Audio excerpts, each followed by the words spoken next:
वह मुस्कुराई और प्रसन्नतापूर्वक दुकान के मालिक से बोली, मालिक, मैं अपने कपड़े लेने आई हूँ। उसकी आवाज़ उज्ज्वल और स्पष्ट थी, एक तरह से खुश थी कि लोगों को अजीब तरह से अच्छा महसूस होता था। हालांकि उसकी आवाज़ सुनकर दुकान मालिक सख्त हो गया। वह इतनी जल्दी वापस आ गई थी।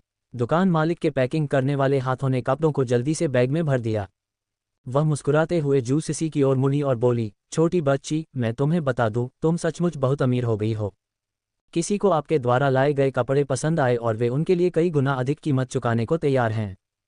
कैसा रहेगा, क्या आप खुश हैं? दुकान की मालकिन ने यूफेफी और जिन शियाओनी की ओर इशारा किया और जू सिसी ने उसकी निगाह का अनुसरण किया। उत्सुकता से पलकें झपकाते हुए उसने सोचा, एक तो बहुत प्यारी है, दूसरी बहुत आकर्षक। यूफेफी और जिन जियाओनी भी जू सिसी को आकार दे रहे थे।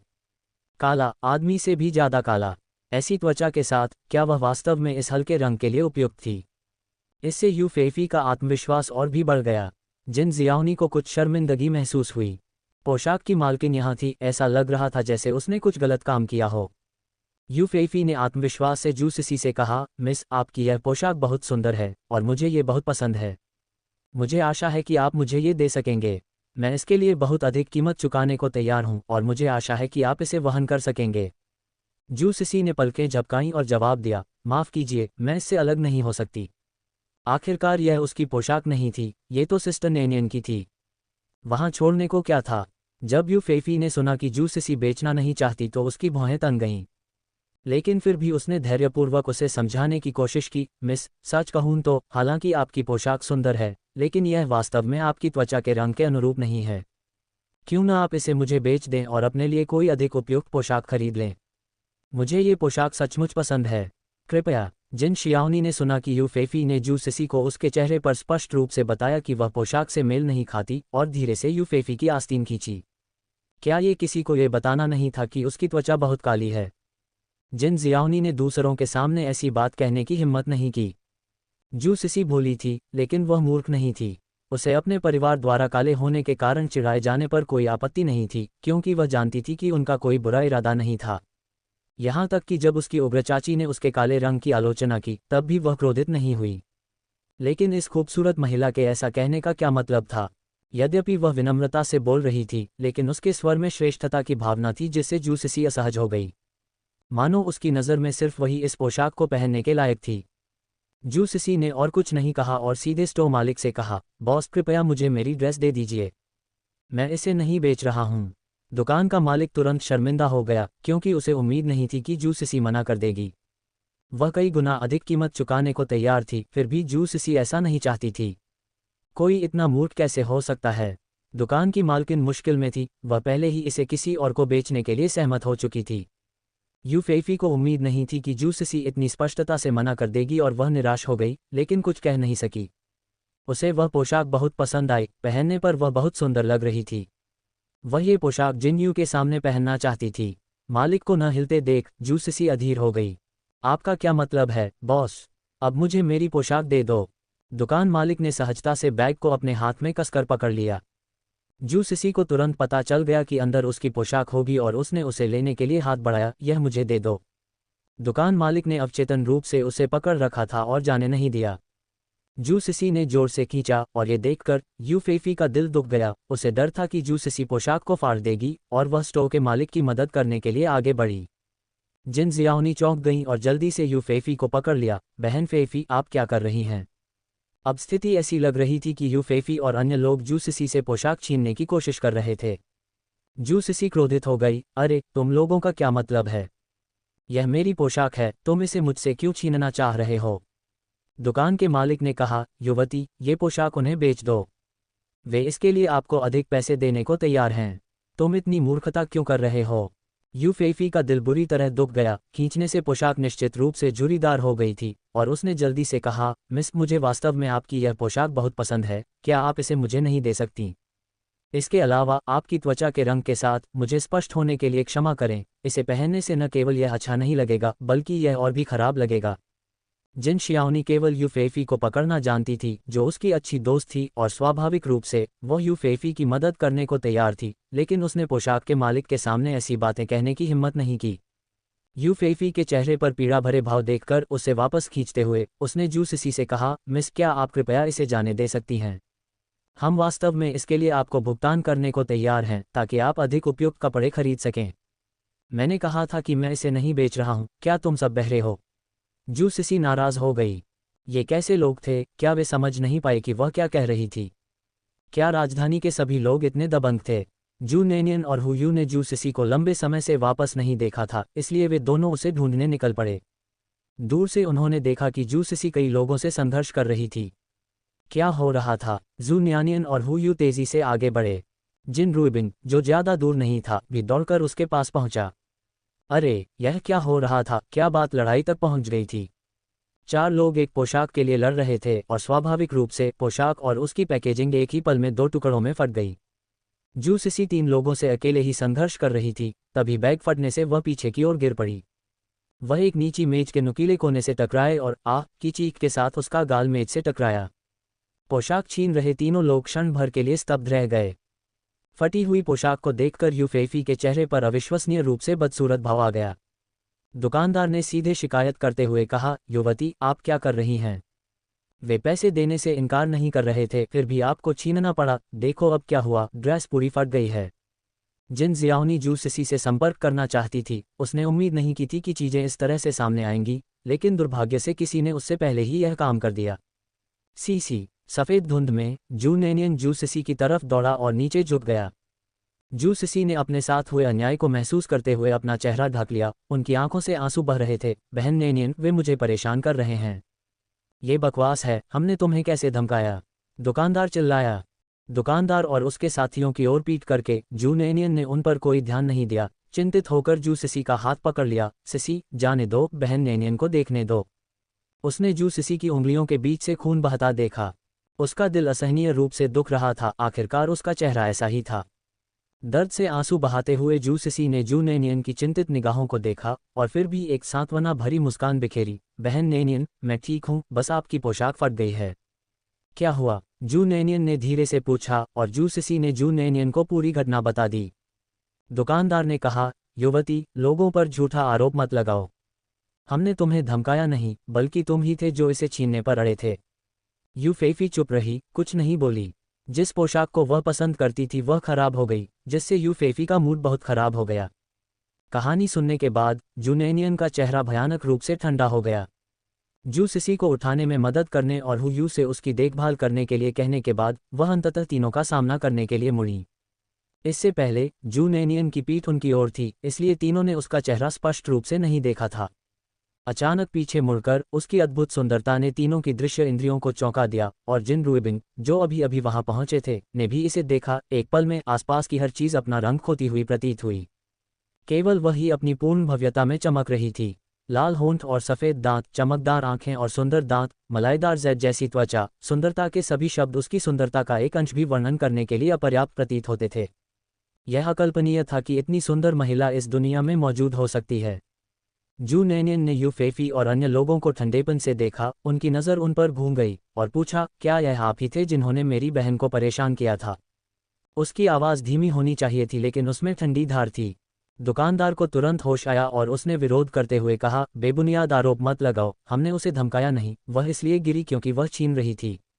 इन शब्दों पर जू नेनियन की निगाहें तेज हो गईं, उसकी आंखें बर्फ की तरह ठंडी हो गईं और एक तेज गति के साथ थप्पड़ थप्पड़ थप्पड़ 3 थप्पड़ तीनों लोगों के चेहरों पर पड़े। तीनों ने अपने चेहरे ढक लिए और तेज चीख लगाए, क्योंकि जू नेनियन ने अपने वार रोके नहीं थे। दुकानदार तुरंत चिल्लाया, तुम्हारी हिम्मत मुझे मारने की? जू नेनियन ने तेजी से जवाब दिया, यदि आप मेरी बहन को धमकाने की हिम्मत करते हैं तो मैं आपको मारने की हिम्मत क्यों नहीं करूं? आप कहते हैं कि मेरी बहन ने छीनने पर जोर दिया, लेकिन वह कौन था जिसने बेशर्मी से छीना? यह मेरी बहन की पोशाक है। वह इसे आपके पास प्रेस करने के लिए लाई थी और आपको पैसे भी दिए थे, और आपने मेरी बहन की सहमति के बिना इसे बेचने की कोशिश की। आपको यह अधिकार किसने दिया? आप जैसे व्यवसायी को देर सवेर बंद होना ही पड़ेगा। कपड़े बेचने की जहमत क्यों उठानी? बस वेश्यावृत्ति में लग जाओ, क्योंकि तुम्हें वैसे भी कोई शर्म नहीं है। जिन जियाओनी और यूफेफी पहले से ही पिटाई से स्तब्ध थे। न तो जिन शियाओनी और न ही यूफेफी, दोनों ही अपने परिवारों की लाडली और प्रतिष्ठित घरों की बेटियां थीं, उन्हें पहले कभी थप्पड़ नहीं मारा गया था। जू नैनियन के शब्द तीखे और जहरीले थे और फिर वह जिन शियाओनी और यूफेफी के पास गई और ठंडे स्वर में कहा, यह अच्छी तरह से जानते हुए कि कपड़े मेरी बहन के थे, फिर भी आपने बिक्री के लिए दबाव डालने की कोशिश की। मुझे कैसे पता नहीं था कि राजधानी तुम्हारे जैसे बेशर्म लोगों से भरी हुई है। ये कहना कि मेरी बहन की त्वचा का रंग कपड़ों से मेल नहीं खाता, तो क्या हुआ अगर नहीं मिलता? ये मेरी बहन के कपड़े हैं। मैं इन्हें कुत्तों के पहनने के लिए फेंक देना पसंद करूंगा बजाय इसके कि आप जैसे बेशर्म लोगों को इन्हें पहनने दूं। मैंने वे कपड़े बनाए हैं और आप जैसे लोगों पर उनका होना मेरे डिज़ाइन का अपमान है। ऐसा कहकर जू नैनियन ने सीधे यूफेफी की ठोड़ी को ऊपर उठा दिया। उसकी ऊंचाई के लाभ ने जू नैनियन को यूफेफी को तिरस्कार की दृष्टि से देखने की अनुमति दी। क्या आपको लगता है कि यह पोशाक केवल आपके द्वारा पहने जाने पर ही आपकी सुंदरता को दर्शाती है? क्षमा करें, लेकिन आपके जैसे चेहरे के साथ मेरे सामने आप मुश्किल से कचरा शब्द से मेल खाते हैं। अपनी पकड़ छोड़ते हुए उसने घृणा व्यक्त की, आपने जो पोशाक पहनी है वह बुरी नहीं है, लेकिन यह आप पर बेकार है। आखिरकार मेरी तुलना में तुम देखने में कुछ खास नहीं हो। आप इसे उतार कर मुझे क्यों नहीं दे देते? मैं तुम्हें इसकी कीमत का 10 गुना दूंगा। इसके बारे में क्या ख्याल है? आखिरकार इस समय घर पर पैसा हमारी सबसे कम चिंता है। जिन जियाओनी पहले थप्पड़ से स्तब्ध रह गई और फिर जू नैनियन की बर्फीली निगाहों से डर गई। उसकी कटु और तीखी टिप्पणियां सुनकर वह सहज ही एक कदम पीछे हट गई। सचमुच ऐसा लग रहा था कि वे गलत थे, लेकिन अभी भी मार खाने से अपमानित जिन जियाओनी बुरी तरह परेशान थी और इस डर से कि जू नैनियन उस पर प्रहार करना जारी रखेगा, उसने अवचेतन रूप से पुकारा, भाई। जिन रुइबिंग भी अचानक अपनी स्तब्धता से बाहर आ गया जब उसे एहसास हुआ कि उसकी छोटी बहन को चोट लगी है। स्थिति से अनभिज्ञ होने के कारण उन्होंने स्वाभाविक रूप से पहले अपने परिवार का पक्ष लिया, लेकिन एक पुरुष होने के नाते वह किसी महिला पर हमला नहीं कर सकता था। इसलिए वह जिन शियाओनी को बचाने के लिए दौड़ा और जू नैनियन से कहा, मिस, इसे यहीं छोड़ देते हैं। जू नैनियन ने उसे ठंडी नज़र से देखा और कुछ नहीं कहा। दुकान की मालकिन ने प्रतिक्रिया व्यक्त की और चिल्लाते हुए जू नैनियन को मारने के लिए दौड़ी। मैं तुम्हें मार डालूंगा, तुम छोटी सी प्रलोभन देने वाली, तुम्हारी हिम्मत कैसे हुई मुझे थप्पड़ मारने की? जैसे ही हुयू आगे बढ़ने वाली थी, जू नैनियन ने पहले ही दुकान की मालकिन के पेट में लात मार दी और उसे कई मीटर दूर फेंक दिया, जिससे दुकान में आधे कपड़े गिर गए। दुकान की मालकिन ने अपना पेट पकड़ते हुए अयो चिल्लाया और चिल्लाई, हत्या। जू नैनियन ने व्यंग्य किया, वांजिया फुयुआन, है ना? दुकान मालिक की ओर इशारा करते हुए उसने कहा, अगर मैंने एक हफ्ते के अंदर तुम्हारी दुकान बंद नहीं करवाई तो मैं तुम्हारा उपनाम ले लूंगी। जू नैनियन ने बर्फ की तरह ठंडे स्वर में बात की, उसकी आंखें उससे भी अधिक ठंडी थीं। ऐसी डरावनी निगाहें देखकर दुकान मालिक का दिल बेवजह घबरा गया और उसकी बातों से जुड़कर एक बेबुनियाद बेचैनी ने उसे भर दिया, जिससे उसकी चीखें बंद हो गईं। उसे एहसास हुआ कि उसने किसी ऐसे व्यक्ति को नाराज कर दिया है जिसे उसे नहीं करना चाहिए था।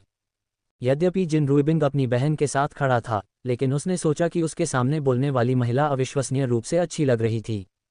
यदि यह स्थिति न होती तो वह सचमुच पाला बदलना चाहते। जू सिसी ने भी अपना चेहरा ढक लिया और हंसते हुए कहा, बहन नैनियन बहुत अच्छी हैं। उन्होंने उन बेशर्म लोगों को धूल चटा दी। बेशर्म होने की इस टिप्पणी से जिन शियाओनी का चेहरा और भी अधिक लाल हो गया और वह जिन रुइबिंग से और पीछे चली गई। जिन रुइबिंग अपनी बहन को बहुत अच्छी तरह से जानता था और उसने तुरंत अनुमान लगा लिया कि गलती उसकी तरफ से है, इसलिए किसी और के साथ उसका हिसाब बराबर करने की संभावना और भी कम थी। जहां तक यूफेफी की बात है तो वह जू नैनियन द्वारा थप्पड़ मारे जाने के बाद से कांप रही थी। इस तरह की फटकार के बाद लड़ने में असमर्थ और बहस जीतने में असमर्थ वह खुद को पूरी तरह से असहाय महसूस करने लगी। जू नैनियन को उनसे कोई परेशानी नहीं थी।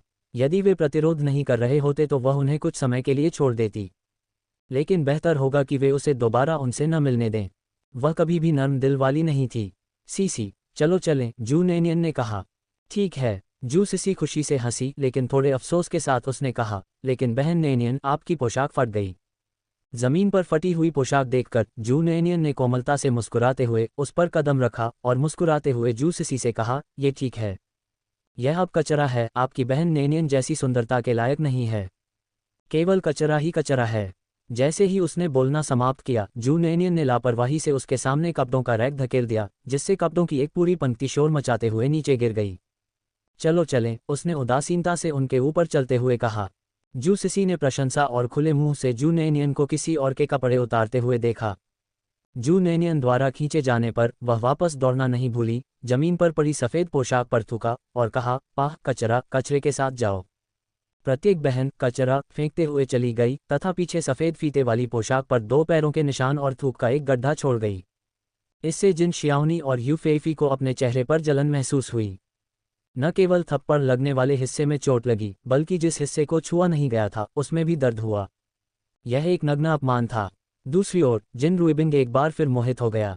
ये सुंदरी बहुत मसालेदार थी, बिल्कुल उसके प्रकार की। जिन रुइबिंग को लगा कि वह प्यार में है।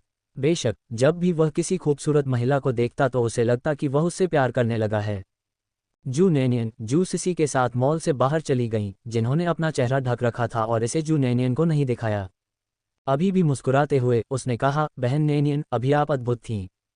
उसका छोटा सा मुंह सफ़ेद हो गया था। जू नैनियन ने अपने होंठ बंद रखे और कुछ नहीं कहा तथा उसे सीधे अस्पताल ले गई। जब तक वे अस्पताल नहीं पहुंचे तब तक जू नैनियन को ये पता नहीं चला कि जू सिसी के चेहरे पर क्या हुआ था।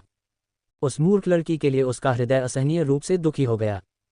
डॉक्टर द्वारा ड्रेसिंग समाप्त करने के बाद जू नैनियन ने उसे और हुयू को पहले बाहर जाने के लिए कहा। जू नैनियन ने डॉक्टर से पूछा, डॉक्टर, क्या मेरी बहन के चेहरे पर निशान पड़ जाएगा? ये जानते हुए कि लड़कियां इन चीज़ों को लेकर कितनी चिंतित रहती हैं, डॉक्टर ने असहाय होकर कहा, घर जाओ और इसकी अच्छी तरह देखभाल करो, हल्का खाना खाओ, घाव इतना गहरा है कि निशान पड़ना लाजमी है। ये सुनकर जू नैनियन ने गहरी भौहें चढ़ाईं, धन्यवाद डॉक्टर। अस्पताल से बाहर आने के बाद जू नैनियन चुप रही, उसका चेहरा उदास था। जू सिसी ने उसकी नाखुशी को महसूस किया, ये जानते हुए कि वह उसके बारे में चिंतित थी, और प्रसन्नतापूर्वक अपने चेहरे पर थपथपाया। ठीक है बहन नैनियन, नाराज़गी मत करो।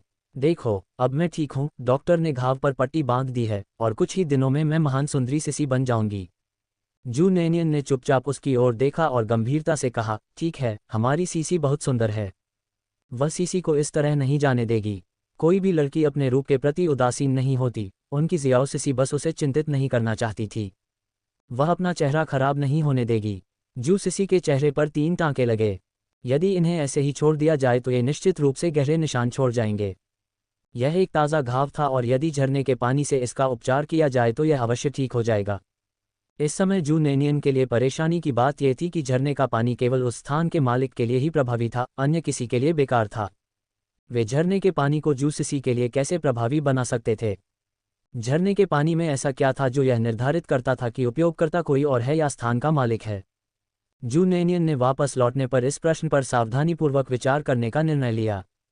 होटल वापस आकर जू नैनियन ने जू सिसी से कहा कि वह पहले आराम करें, जबकि वह सिसी के लिए कांजी बनाने के लिए मालिक से रसोई का काम ले रही थी। डॉक्टर ने कहा था कि जू सिसी अभी केवल हल्का भोजन ही ले सकती हैं। जब वह कुंजी वापस लाई तो जू सिसी बिस्तर पर लेटी हुई थी, बेचैनी से सो रही थी। उसके चेहरे पर दर्द के कारण उसकी भौहें सिकुड़ी हुई थीं। जू नैनियन को यह नहीं पता था कि जू सिसी इससे पहले इतनी बुरी तरह घायल हो चुकी थी। यदि उसे पता होता कि चोटें इतनी गंभीर हैं तो वह ये सुनिश्चित करती कि उन तीनों को भी विकृत होने का स्वाद चखना पड़े। ये सिर्फ एक थप्पड़ से खत्म नहीं होता।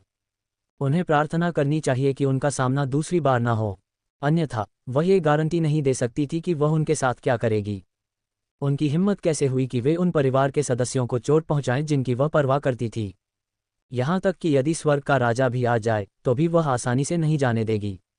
उसे कारण की परवाह नहीं थी या इस बात की भी परवाह नहीं थी कि उनका इरादा जू सिसी को चोट पहुंचाने का था या नहीं। उसे केवल परिणाम की चिंता थी। नतीजा ये हुआ कि उन तीनों की वजह से उसकी बहन को चोट लग गई और उसका चेहरा बिगड़ गया। इस विचार मात्र से ही जू नैनियन को वापस दौड़कर उन तीनों की जिंदा ही खाल उतारने का मन हुआ। शायद ये जू नैनियन की गहरी नाराजगी थी, लेकिन सो रही जू सिसी ने इसे महसूस किया और वह बेहोशी की हालत में जाग गई। जू नैनियन को बिस्तर के पास बैठे और सुगंध सूंघते हुए देखकर उसने अपने पीले सूखे होंठ चटकाए और जू नैनियन से प्रसन्नतापूर्वक कहा, बहन नैनियन, मुझे भूख लगी है।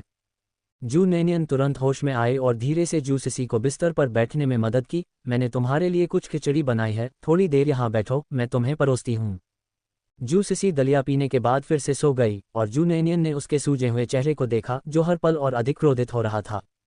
मूलतः जू सिसी को इसलिए लाया गया था क्योंकि वह लड़की सक्रिय थी और खेलना पसंद करती थी। उसे यहाँ लाने का उद्देश्य था कि वह दुनिया देख सके और एक साथ ही पा सके। उसने कभी यह उम्मीद नहीं की थी कि उसे सचमुच किसी और द्वारा परेशान किया जाएगा। जू नैनियन ये कैसे बर्दाश्त कर सकते थे? जू नैनियन आमतौर पर तब तक सहज रहती थी जब तक कोई उसके दुखते स्थान को नहीं छूता था, लेकिन एक बार जब कोई ऐसा कर लेता है तो इसका समाधान इतनी आसानी से नहीं होता।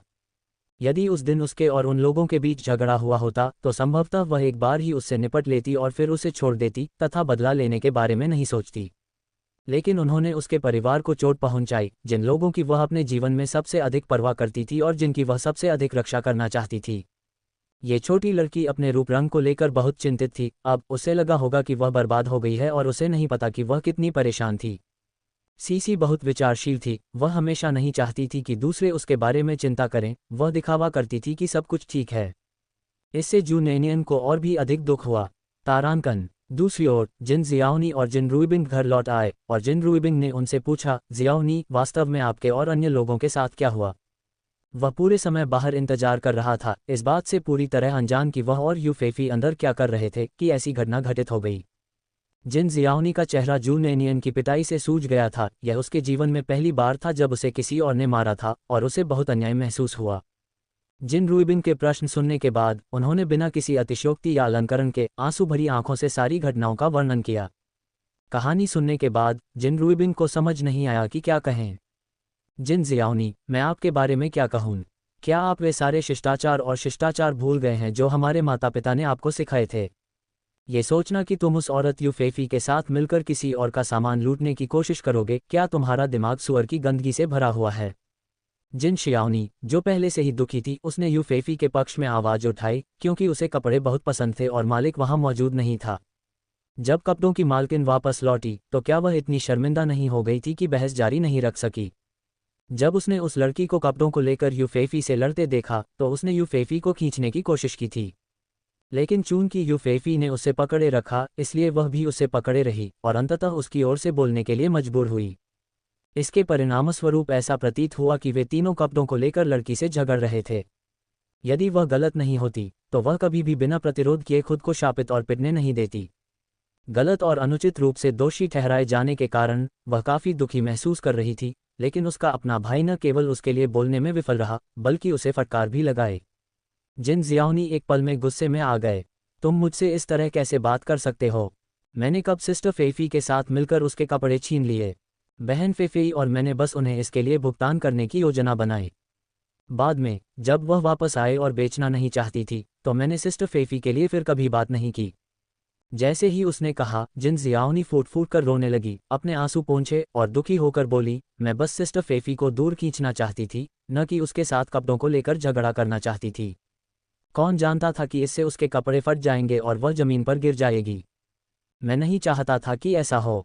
अब तो मैं दूसरों से भी मार खा चुका हूं और तुम फिर भी मुझे डांटते हो। तुम मेरे भाई हो भी या नहीं? जिन रुइबिंग, जिन जियाओनी की मूर्खता से पूरी तरह क्रोधित थे। तुम पूछते हो कि मैं तुम्हारा भाई हूं या नहीं? अगर मैं ऐसा नहीं करता तो मैं आज आपके सामने खड़ा नहीं होता, अन्यथा आपका भी अंत उस शापित महिला की तरह होता जिसे किसी ने लात मारकर मार डाला था। इससे आपको अपनी शिकायत से छुटकारा मिल जाता। आपको किसी ने थप्पड़ मारा है और आपको लगता है कि आपके साथ सबसे बड़ा अन्याय हुआ है। क्या तुमने देखा? जिस हाथ से लड़की ने अपना चेहरा ढका हुआ है उससे पहले ही खून बह रहा है। आपने जिन परिवार का चेहरा पूरी तरह से खो दिया है। बहन फेफी, आप उसके साथ बहुत अच्छी तरह से रहती हैं। जब आपको मारा गया तो मैंने उसे आपकी रक्षा के लिए आपके सामने खड़ा नहीं देखा। आखिर में आपकी मदद किसने की? क्या वह अभी भी आपका भाई नहीं था? यदि तुम मेरी बहन न होती तो मैं तुम्हें अनुशासित करने में बहुत आलसी होता। क्या तुम सचमुच सोचते हो कि क्योंकि परिवार में हर कोई तुमसे बहुत प्यार करता है इसलिए तुम जो चाहो कर सकते हो? जिन जियाओनी के चेहरे पर आंसू बहने लगे। जिन रुइबिंग, मैं तुमसे नफरत करता हूँ। जिन रुइबिंग तुरंत क्रोधित हो गए, तुम मुझसे नफरत करते हो। आप सोचते हैं कि आप कोई अनमोल रत्न हैं, पूरा परिवार आपको प्यार करता है और आप अपनी गलतियों को स्वीकार भी नहीं कर सकते। क्या अपनी गलती स्वीकार करना इतना कठिन है? आप सोचते हैं कि आप ही दुखी हैं, लेकिन आप एक पल के लिए दूसरों के बारे में क्यों नहीं सोचते? ओह, आप सोचते हैं कि चूंकि आपने दूसरों के सामने ये बातें नहीं कहीं इसलिए आपने कुछ गलत नहीं किया। आपको ऐसा क्यों लगता है कि जब अन्य लोग आसपास नहीं होते हैं तो आप बेशर्मी से यूफेफी को किसी के कपड़े छीनने में मदद कर सकते हैं? जिन जियाओनी, मैं तुम्हें बता रहा हूँ, आज के बाद अगर मैं तुम्हें यूफेफी के साथ फिर से पकड़ता हूँ तो मुझे अपना भाई मानने के बारे में सोचना भी मत। पूरी कहानी जानने के बाद जिन रुइबिंग गुस्से से पागल हो गया। उसे आश्चर्य हुआ कि उसने अपनी मूर्ख बहन का बचाव करने की जहमत क्यों उठाई। उसे किसी और को उसे कठोर सबक सिखाने देना चाहिए था। अब जिन जियाओनी पूरी तरह से टूट गई और फूट फूट कर रोने लगी। वह जानती थी कि वह गलत थी। यदि उसे अपनी गलती का पता न होता तो वह चुपचाप दूसरों की मार सहन न करती। वह एक लड़की है और उसे पहले भी मारा जा चुका है। एक भाई होने के नाते क्या वह उसे उचित सांत्वना नहीं दे सकता था? इस समय उससे पूछताछ करने के बजाय ऐसा नहीं है कि उसने अपना गुस्सा उस पर निकाला हो। यद्यपि जिन रुइबिंग ने शाप दिया था, फिर भी उसे अपनी बहन के लिए खेद महसूस हुआ। उसे इस तरह रोते देख वह बर्दाश्त नहीं कर सका। लेकिन ये ठीक ही था, क्योंकि वह उसकी बहन थी, इसलिए जिन रुइबिंग सही और गलत के मामलों में उसे शामिल नहीं कर सकता था। इसलिए उसने अपने हाथ कमर पर रखे और पूछा, अब बताओ, क्या तुमने कुछ गलत किया? जब जिन जियाओनी ने देखा कि वह अभी भी जाने नहीं दे रहा है, तो वह वाह कहकर फूट फूट कर रोने लगी। जिन रुइबिंग उसके आंसुओं से विचलित नहीं हुए और उन्होंने उससे दृढ़ता से पूछा, मुझे जोर से बताओ, क्या तुमने कुछ गलत किया है? मैं गलत था, जिन जियाओनी चिल्लाया, और उसके बाद ही जिन रुइबिंग संतुष्ट हुआ। ठीक इसी समय येकिन ने एल्डर मास्टर जिन को वापस लौटने में मदद की। अपनी बेटी के रोने की आवाज़ सुनकर येकिन की भौहें तन गईं। अपनी बेटी और बेटे को एक दूसरे के सामने टकराव करते हुए और अपनी बेटी के चेहरे पर सूजन देखकर येकिन ने सोचा कि जिन शियाओनी को जिन रुइबिंग ने मारा है। वह तुरंत चिल्लाई, जिन रुइबिंग, तुम में हिम्मत है, अपनी बहन को मारने की हिम्मत, तुम्हें ऐसा करना किसने सिखाया? बड़े मास्टर जिन ने भी अपनी प्यारी पोती के चेहरे पर थप्पड़ का निशान देखा। जिन रुइबिंग, मेरे पास आओ, उसने मांग की। अपने लाडले दादा और मां को देखकर जिन जियाओनी को और भी दुख हुआ और वह रोते हुए येकिन की बाहों में दौड़ गई और दयनीय स्वर में पुकारने लगी, मां, क्या हो रहा है? येकिन ने स्पष्ट रूप से अप्रसन्न भाव से जिन रुइबिंग से पूछा। जिन रुइबिंग ने अपने हाथों को अपने कूल्हों पर रखते हुए निराशा में अपनी आंखें घुमाईं। जिन जियाओनी से पूछो कि उसे किसने मारा और उसे किसी और ने क्यों मारा? ये सुनकर येकिन ने अपनी बेटी की ओर मुड़कर पूछा, जियोनी, क्या हुआ? बड़े मास्टर जिन ने भी अपनी पोती की ओर देखा। वे दोनों सहज रूप से उसकी रक्षा करते थे, क्योंकि जिन शियाओनी यद्यपि कुछ हद तक स्वेच्छाचारी थी, लेकिन वह दिल से दुर्भावनापूर्ण नहीं थी और दूसरों को यूं ही धमकाती नहीं थी। येकिन को देखकर जिन शियाओनी को और भी अधिक अन्याय महसूस हुआ। अचानक पूछे गए प्रश्न से उसका शरीर अकड़ गया। येकिन अपनी बेटी को बहुत अच्छी तरह से जानती थी और ऐसा लग रहा था कि गलती वास्तव में उसकी अपनी बेटी की ही थी। जिन जियाओनी को जिन रुइबिंग ने डांटा था और वह जानती थी कि वह गलत थी। वह एल्डर मास्टर जिन और येकिन को पूरी कहानी सुनाने की हिम्मत नहीं कर सकी। जब येकिन ने पूछा तो उसने जवाब दिए बिना अपना मुंह बंद रखा। हालांकि जिन रुइबिंग ने हंसते हुए सोचा कि कैसे वह पहले काफ़ी विद्रोही थी और अब वह इतनी बोल्ड होने की हिम्मत नहीं करती। लेकिन जिन रुइबिंग ने इस मामले को येकिन और एल्डर मास्टर जिन से छिपाने की योजना नहीं बनाई थी। आखिरकार जिस व्यक्ति से जिन शियाओनी को सबसे ज्यादा डर था वह येकिन था। फिर जिन रुइबिंग ने जल्दी से पूरी कहानी येकिन और एल्डर मास्टर जिन को बता दी। जिन शियाओनी ने जब जिन रुइबिंग को बताया था तब उन्होंने कोई अतिशयोक्ति नहीं की थी, लेकिन जब जिन रुइबिंग ने येकिन को बताया तो उसने कहानी को बढ़ा चढ़ाकर बताना शुरू कर दिया। उन्होंने जिन शियाओनी के कार्यों के बारे में आग में घी डालने का काम किया। अंत में उन्होंने कहा, माँ, उसकी ओर देखो, मैंने उसे डांटा लेकिन वह नहीं मानी, उसने अपनी गलती मानने से इनकार कर दिया। यूफेफी के साथ मिलकर उसने किसी और के कपड़े छीनने की कोशिश की और अंत में वह मेरे पास रोते हुए आई और कहने लगी कि उसके साथ अन्याय हुआ है। बताओ, क्या मुझे उसे डांटने का अधिकार नहीं है? जिन रुइबिंग की अलंकृत कथा सुनने के बाद जिन शियाओनी ने गुस्से में अपने पैर पटक दिए। भाई, क्या आप बड़ा चढ़ाकर बताने के बजाय सीधे सीधे नहीं बता सकते कि क्या हुआ था? मैंने आपको किस प्रकार नाराज किया है? बड़े मास्टर जिन क्रोध से आग बबूला हो गए, उनकी मूंछें खड़ी हो गईं और आंखें चमक उठीं। उन्होंने कहा, घृणित, पूरी तरह से अपमानजनक। मेरे जिन परिवार के बच्चे अपनी स्थिति के कारण दूसरों को धमकाते हैं और यहाँ तक कि दूसरों को चोट भी पहुँचाते हैं। बड़े मास्टर जिन इतने क्रोधित थे कि वे इसे बर्दाश्त नहीं कर सके।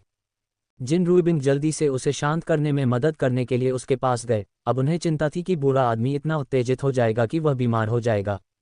दादाजी, जियोनी पहले से ही जानती है कि वह गलत है, कृपया उस पर ज्यादा सख्ती न करें, उन्होंने विनती की। जिन रुइबिंग द्वारा डांटे जाने और अब एल्डर मास्टर जिन द्वारा फटकारे जाने के बाद जिन जियाओनी पूरी तरह से असमंजस में पड़ गए थे। वह वहां स्तब्ध खड़ी रही, अब रोने की हिम्मत नहीं हुई। येकिन की आवाज़ ठंडी हो गई जब उसने जिन जियाओनी से पूछा, जियाओनी, क्या आपके भाई ने जो कहा वह सच है? जिन जियाओनी, जिसने कभी येकिन को ठंडे चेहरे से बात करते नहीं देखा था, और भी अधिक भयभीत हो गई। उसने डरते हुए कहा, माँ, यह उतना बड़ा चढ़ाकर नहीं बताया गया है जितना भाई ने बताया है, मैं तो बस।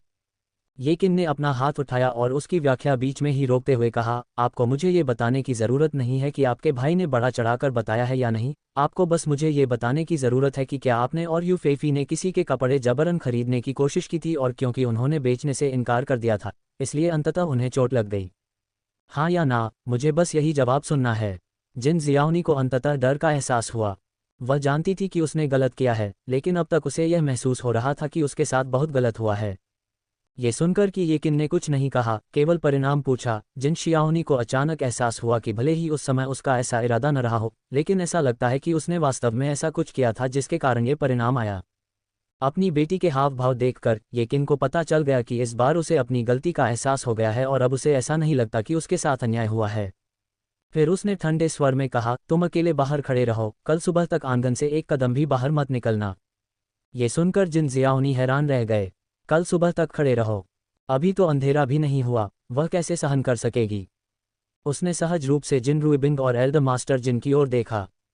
आमतौर पर ऐसे समय में चाहे वह एल्डर मास्टर जिन हो या जिन रुइबिंग, वे उसके बचाव में कुछ शब्द कहते। जिन परिवार का अनुशासन कठोर था, लेकिन केवल लड़कों के प्रति, लड़कियों के प्रति वे थोड़े अधिक उदार थे।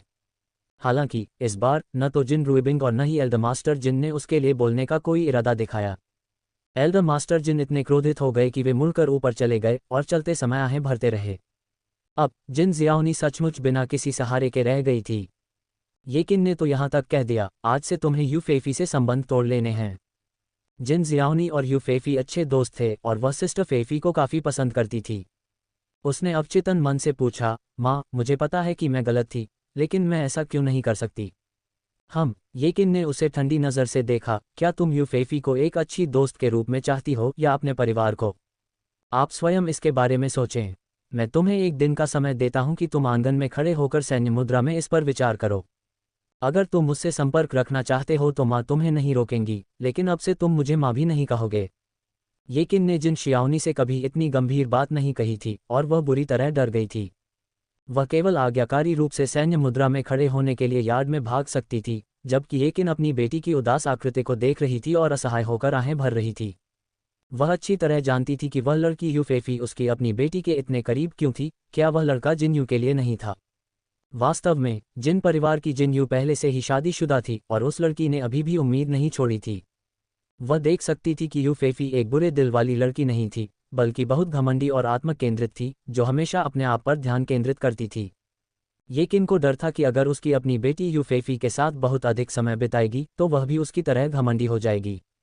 पीछे मुड़कर जिन रुइबिंग को फिर से खाते हुए देखकर येकिन ने असहाय होकर कहा, अपनी बहन के लिए 2 अंडे उबाल लो ताकि बाद में उसकी सूजन कम हो सके। यद्यपि वह अनुशासन में विश्वास रखती थी, फिर भी अपनी बेटी का सूजा हुआ चेहरा देखकर येकिन को परेशानी होती थी।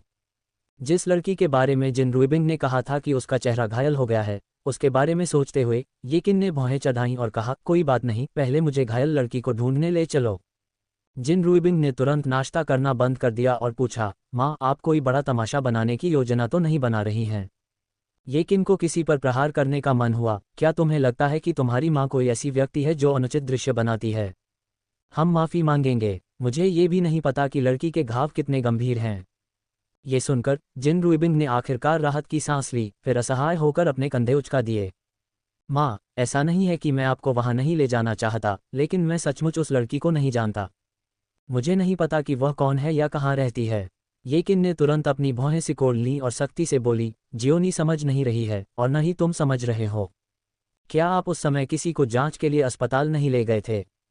जिन रुइबिंग अब और भी असहाय महसूस कर रहे थे। उस समय स्थिति बेहद तनावपूर्ण थी। घायल लड़की की बहन ऐसा लग रहा था जैसे वह जिन शियाओनी पर अपना गुस्सा निकालना चाहती थी। उस समय जिन रुइबिंग को स्थिति की पूरी जानकारी नहीं थी, इसलिए उन्हें सबसे पहले अपनी बहन की रक्षा करनी पड़ी। उसके पास किसी और चीज़ की चिंता करने का समय कैसे हो सकता है? इसके अलावा वह लड़की की आंखों में दिख रही भयंकरता से भी भयभीत था और उसने इस मामले से निपटने के बारे में नहीं सोचा था। येकिन गुस्से से भड़क गया, तुम भी बाहर जाओ और वहां खड़े हो जाओ। जिन रुइबिंग। अचानक वह अत्यंत असहाय महसूस करने लगा। उसने क्या गलत किया? लेकिन एक बार जब उसकी माँ बोल पड़ी तो भले ही वह बहस करना चाहता, लेकिन ये बेकार था। इस बीच यूफेफी अपने घर वापस भागी, जहां डूरुओ ने उसके चेहरे पर चोट देखी और गुस्से से भड़क उठी। फेई, माँ को बताओ कि तुम्हें किसने मारा। मैं जाकर तुम्हारे लिए इसका ध्यान रखूंगा। हे भगवान, यू परिवार की प्यारी बेटी भी धमकाए जाने का साहस करती है। वे जीने से थक गए होंगे। यू फेफी ने नाराज होकर अपने कान कंबल से ढक लिए। माँ, क्या आप कृपया बात करना बंद कर सकती हैं? मैं सचमुच परेशान हूँ। असहाय महसूस करते हुए डूरुओ ने स्वीकार किया, ठीक है, ठीक है, ठीक है, मैं आपके काम में हस्तक्षेप नहीं करूँगा। डूरुओ के चले जाने के बाद यू फेफी ने निराशा में अपना चेहरा ढक लिया। बिना एक शब्द बोले, येकिन ने जिन रुइबिंग को विभिन्न अस्पतालों में जाकर यह पता लगाने के लिए कहा कि क्या कल कोई लड़की चेहरे की चोटों के लिए अस्पताल गई थी। वह चाहती थी कि वह पता लगाए कि क्या लड़की को ढूंढने का कोई तरीका है। जिन परिवार का नियम था कि यदि आप कुछ गलत करते हैं तो आपको दंडित किया जाना चाहिए और माफ़ी मांगनी चाहिए। येकिन भी इस बात से पूरी तरह सहमत थे। तारांकन। इस प्रकार राजधानी में लोगों के दो समूह जू बहनों नैनियन और सिसी की खोज करने लगे। बेशक जू नैनियन और जू सिसी इस बात से अनजान थे। यदि जू नैनियन ने कहा कि वह बदला लेगी तो वह निश्चित रूप से आसानी से नहीं जाएगी। परेशानी की जड़ वह दुकान मालिक था और उसका रवैया सबसे असहनीय था। अगले दिन नाश्ता तैयार करने के बाद जू नैनियन ने सिसी से कहा कि वह खाना खाने के बाद आराम करे, जबकि वह हुयू के साथ बाहर चली गई। जू नैनियन हुयू को सीधे गंदे और अधिक अव्यवस्थित क्षेत्रों में ले गया, विशेष रूप से भिखारियों और बदमाशों की तलाश में जिनके साथ वह घुल मिल सके। जू नैनियन और हुयू दोनों ही सुंदर महिलाएं थीं और ऐसे स्थानों पर उनकी उपस्थिति अनिवार्य रूप से दुर्भावनापूर्ण इरादों को आकर्षित करती थी। ये केवल दुख की बात है कि न तो वर्तमान जू नैनियन और न ही हुयू ऐसे लोग थे जिन्हें वे लोग आसानी से धमका सकते थे। अंत में उन्हें जू नैनियन और हुयू ने तब तक पीटा जब तक वे अपने माता पिता के लिए रोने नहीं लगे। इन लोगों को नियंत्रण में करने के बाद ही जू नैनियन ने उन्हें पहनने के लिए खरीदे गए नए कपड़े दिए। तारांकन। वांजिया फुयुआन बुटीक में दुकान का मालिक अभी भी डर से कांप रहा था। उसे चिंता थी कि कहीं जू नैनियन बदला लेने के लिए किसी को काम पर न रख ले। उसने यह उम्मीद नहीं की थी कि बदला इतनी जल्दी मिल जाएगा। उसी दिन कई साफ सुथरे कपड़े पहने हुए आदमी वहां आए, लेकिन उनकी कामुक निगाहों को देखकर ही पता चल गया कि वे अच्छे लोग नहीं थे। इन लोगों ने खुलेआम कोई परेशानी पैदा नहीं की, वे तो बस दुकान में घूमते रहे और ग्राहकों को अपनी बेहद बुरी नज़रों से घूरते रहे। जो ग्राहक अभी अभी अंदर आए थे वे भयभीत होकर जल्दी से बाहर निकल गए। वे उस स्थान पर दोबारा पैर रखने का साहस नहीं कर सके। यह महिलाओं के कपड़ों की दुकान थी और जो 7-8 पुरुष वहां आए थे वे सभी भारी भरकम थे। दुकान मालिक ने इससे अधिक स्पष्ट रूप से नहीं बताया कि इन लोगों को लड़की ने एक दिन पहले बुलाया था। लेकिन परेशान करने वाली बात यह है कि इन लोगों ने और कुछ नहीं किया, बल्कि इधर उधर घूमते रहे, जिससे उसके पास पुलिस को बुलाने का कोई कारण नहीं बचा। इसके अलावा उनकी अश्लील निगाहें न केवल आने वाले ग्राहकों पर टिकी होती थीं, बल्कि हर बार जब वे उसे देखते थे तो उसे बहुत असहज महसूस होता था। उसने सोचा था कि वे केवल उसके व्यवसाय को प्रभावित करने के लिए यहाँ आए हैं, लेकिन इसके बाद उन्होंने जो किया वह और भी अधिक अत्याचारपूर्ण था। जब एक बदमाश ने एक ड्रेस उठाए और मुस्कुराते हुए कहा, अरे यह एक अच्छी ड्रेस है, मुझे ये पसंद है। उसने एक महिला की स्कर्ट उठाए और फिर दुकान का मालिक देखता रहा कि कैसे बदमाश ने रैक से स्कर्ट फाड़ ली। उसके जोर के झटके से कपड़ों से भरा पूरा रैक फर्श पर गिर गया और उसने जानबूझकर कई बार उन पर पैर रखा और अतिशयोक्तिपूर्ण ढंग से चिल्लाया, अरे नहीं, अरे नहीं, मुझे सचमुच खेद है दुकान मालिक। मुझे देखो, मैं एक अनाड़ी आदमी हूँ, मैंने तुम्हारी दुकान के कपड़े गंदे कर दिए हैं। हमें इस पोशाक के बारे में क्या करना चाहिए? इस पर पैर रखा गया है, क्या मुझे कुछ पैसे देकर मुआवजा देना चाहिए? बोलते हुए उसने स्कर्ट को दुकान की मालकिन के सामने काउंटर पर ले जाकर रख दिया, जबकि उसकी अश्लील निगाहें उसकी छाती पर घूम रही थीं। मालिक, मैं सचमुच ईमानदारी से आपको मुआवजा देना चाहता हूँ। मुझे बताओ कि इन कपड़ों की कीमत कितनी है, बोलो और मैं तुम्हें तुरंत भुगतान कर दूंगा। इसे लेने में ज़्यादा शर्म मत करो। अंतिम कुछ शब्द बदमाश ने दांत पीसते हुए कहे थे। धमकी स्पष्ट रूप से स्पष्ट थी। ऐसी स्थिति का सामना पहले कभी न करने के कारण दुकान मालिक पूरी तरह से भयभीत हो गया। वह इतनी घबरा गई थी कि उसे समझ नहीं आ रहा था कि वह अपने हाथ कहाँ रखे। वह केवल कांपते हुए बुदबुदाने में कामयाब रही, नहीं, इसकी कोई ज़रूरत नहीं है। मैं ऐसा कैसे कर सकता हूँ, लेकिन चूंकि आपने ऐसा कहा है मालिक, इसलिए मैं जिद नहीं करूँगा और आपको पैसे लेने के लिए मजबूर नहीं करूँगा। इसके बाद दुकान मालिक ने देखा कि बदमाश के साथ आए लोगों ने भी उसकी नकल करते हुए गलती से उसके सारे कपड़े जमीन पर गिरा दिए। दुकान की मालकिन इतनी दुखी थी कि उसे शब्दों में बयां नहीं किया जा सकता था, लेकिन वह अपना गुस्सा जाहिर नहीं कर पा रही थी। उसका चेहरा चिंता से पीला पड़ गया था। एल रफीन के दल ने विनाशकारी बल लाया और कुछ ही क्षणों में दुकानदार की दुकान के सभी कपड़े जमीन पर गिर गए। उन्होंने उन पर पैर भी रख दिया, जिससे कपड़े बुरी तरह गंदे हो गए। आसपास की दुकानों में बैठे लोगों ने देखा कि क्या हुआ, लेकिन वे वहां इकट्ठा होने की हिम्मत नहीं जुटा पाए, क्योंकि रफीन और उसके आदमी बुरी खबर लग रहे थे। कोई भी मुसीबत को आमंत्रित नहीं करना चाहता था। हालांकि कुछ लोग ऐसे भी थे जिन्होंने आवाज उठाए। हालांकि जैसे ही इन लोगों ने बोलना शुरू किया, वे रफीन और उसके साथियों के शब्दों से डर गए। रफीन को जूनेनियन की बातें याद आईं और कपड़ों पर पैर रखते हुए उसने दुकानदार से बात की। आह बॉस, मुझे सचमुच बहुत खेद है। मेरे भाई थोड़े अनाड़ी हैं।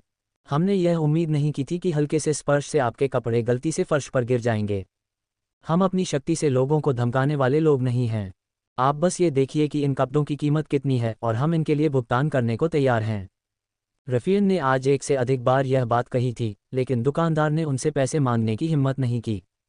ये स्पष्ट था कि ये लोग अच्छे लोग नहीं थे और ऊपरी तौर पर उनकी बातें भले ही अच्छी लग रही थीं, लेकिन पुलिस को बुलाना बेकार था।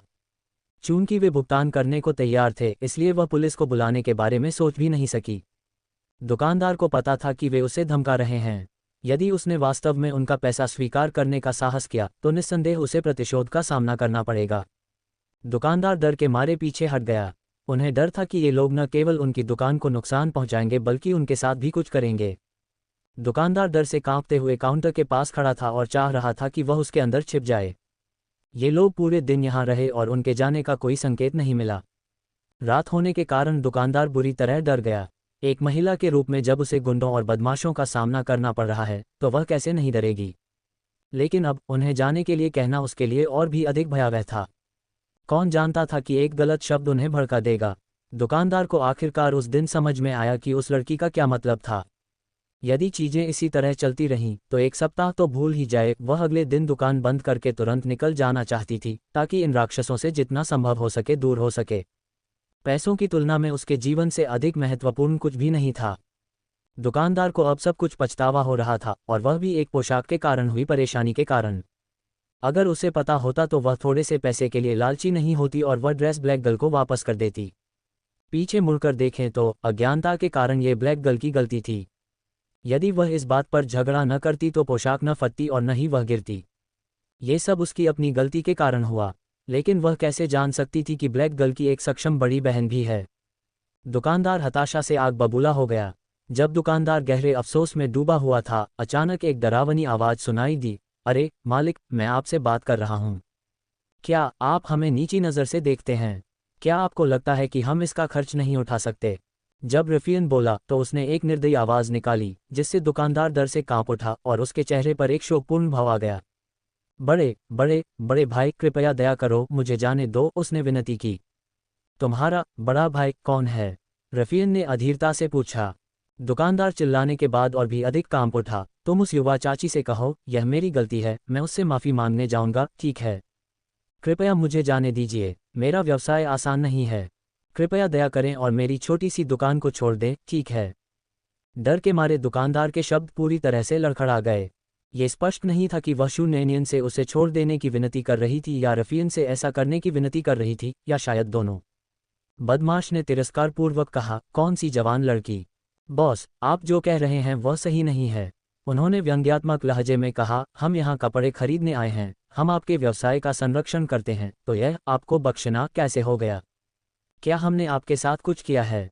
वह मुड़ा और अपने साथ लाए भाइयों से बोला, अरे दोस्तों, क्या दुकानदार ने हमसे उसे जाने देने के लिए कहा था? दुकानदार ने सोचा कि रफीन वास्तव में उसे छोड़ देने पर विचार कर रहा है और उसने गंभीरता से सिर हिलाया। आदरणीय भाइयों, मैं आपसे विनती करता हूँ। उनमें से एक आदमी हंसा, मैं समझ नहीं पा रहा कि आप क्या कह रहे हैं। हमने तुम्हारा क्या बिगाड़ा है? बोलने वाले व्यक्ति के चेहरे पर एक निशान था जो रफीन से भी अधिक क्रूर लग रहा था। उन्होंने हाथ फैलाकर कहा, हमने कुछ नहीं किया, हमने गलती से आपके कपड़े छू लिए। देखिए, हम उनके लिए भुगतान करने को तैयार हैं। आप ये कैसे कह सकते हैं कि हमें आपको जाने देना चाहिए? हमने तुम्हें धमकाया नहीं है। ये सुनकर दुकानदार को पता चल गया कि यह समस्या आसानी से हल नहीं होगी। युवा चाची ने अपना व्यवसाय बर्बाद करने के लिए इन बड़े लोगों को पैसे दिए होंगे। कुछ सोचकर दुकानदार ने होंठ काटते हुए कहा, साहब, छोटी चाची ने आपको कितने पैसे दिए? मैं उस रकम का दोगुना भुगतान करूंगा, कृपया मुझे छोड़ दीजिए, ठीक है? ये कहते हुए दुकानदार ने तुरंत चाबी निकालकर दराज खोली और उसमें रखे पैसे निकाल लिए। दरअसल नोटों के ढेर को देखकर रफीन और उसके साथियों को लालच तो हुआ, लेकिन उन्होंने हिम्मत नहीं जुटाई। जब तक कि वे उन दो महिलाओं द्वारा पीट पीट कर मार डाले जाना नहीं चाहते थे। ये सोचकर कि उन दो महिलाओं ने कितनी क्रूरता से मारा होगा, रफियन के सिर में झुनझुनी महसूस हुई और वह नाराज होकर चिल्लाया, क्या मैंने तुमसे पैसे मांगे थे? मकान मालकिन इतनी डर गई कि वह रोने लगी। कुछ घंटों के गतिरोध के बाद रफियन अंततः अपने लोगों के साथ वहां से चला गया। तब तक रात के 10 बज चुके थे। हालांकि रफियन चला गया था, मकान मालकिन ने बाहर जाने की हिम्मत नहीं की और जल्दी से दुकान का दरवाजा बंद कर दिया। अगर वह इस समय बाहर भाग गई तो कौन जाने क्या हो जाए। कोई अन्य विकल्प न होने के कारण मकान मालकिन को दुकान के अंदर ही रहना पड़ा। फिर दूसरे और तीसरे दिन ये लोग हर दिन आए। दुकान में सभी कपड़े इतने खराब हो गए थे कि उन्हें अब बेचा नहीं जा सकता था, इसलिए मकान मालकिन ने अंततः अपना मन बना लिया, दांत पीसते हुए दुकान बंद कर दी। वह बस पैसा लेकर दुकान खोलने के लिए एक नई जगह ढूंढना चाहती थी। जब तक हरी भरी पहाड़ियां हैं तब तक किसी को जलावन की लकड़ी खत्म होने का डर नहीं रहेगा। जिस दिन वह अपना सामान समेट कर चली गई, मकान मालकिन ने दांत पीसते हुए कहा, वे दो छोटी छोटी बदचलन लड़कियां जू नैनियन और हु यू, जो छाया में छिपे हुए थे, ने उसकी बातें जोर से और स्पष्ट रूप से सुनी। जू नैनियन ने हु यू को देखकर मुस्कुराते हुए कहा, तुम्हें पता है कि क्या करना है ना? जैसे ही सुंदरी मुस्कुराए, हु यू ने अपनी भौहें सिकोड़ लीं। क्या उसे कुछ बुरा करने के लिए कहा जा रहा था? यद्यपि वह ऐसा नहीं करना चाहती थी, लेकिन पैसे की खातिर यदि उससे कहा जाता तो वह घुटने टेक कर चाट लेती, न कि केवल घुटने टेकती। हु यू ने भी तुरंत इसका अनुसरण किया।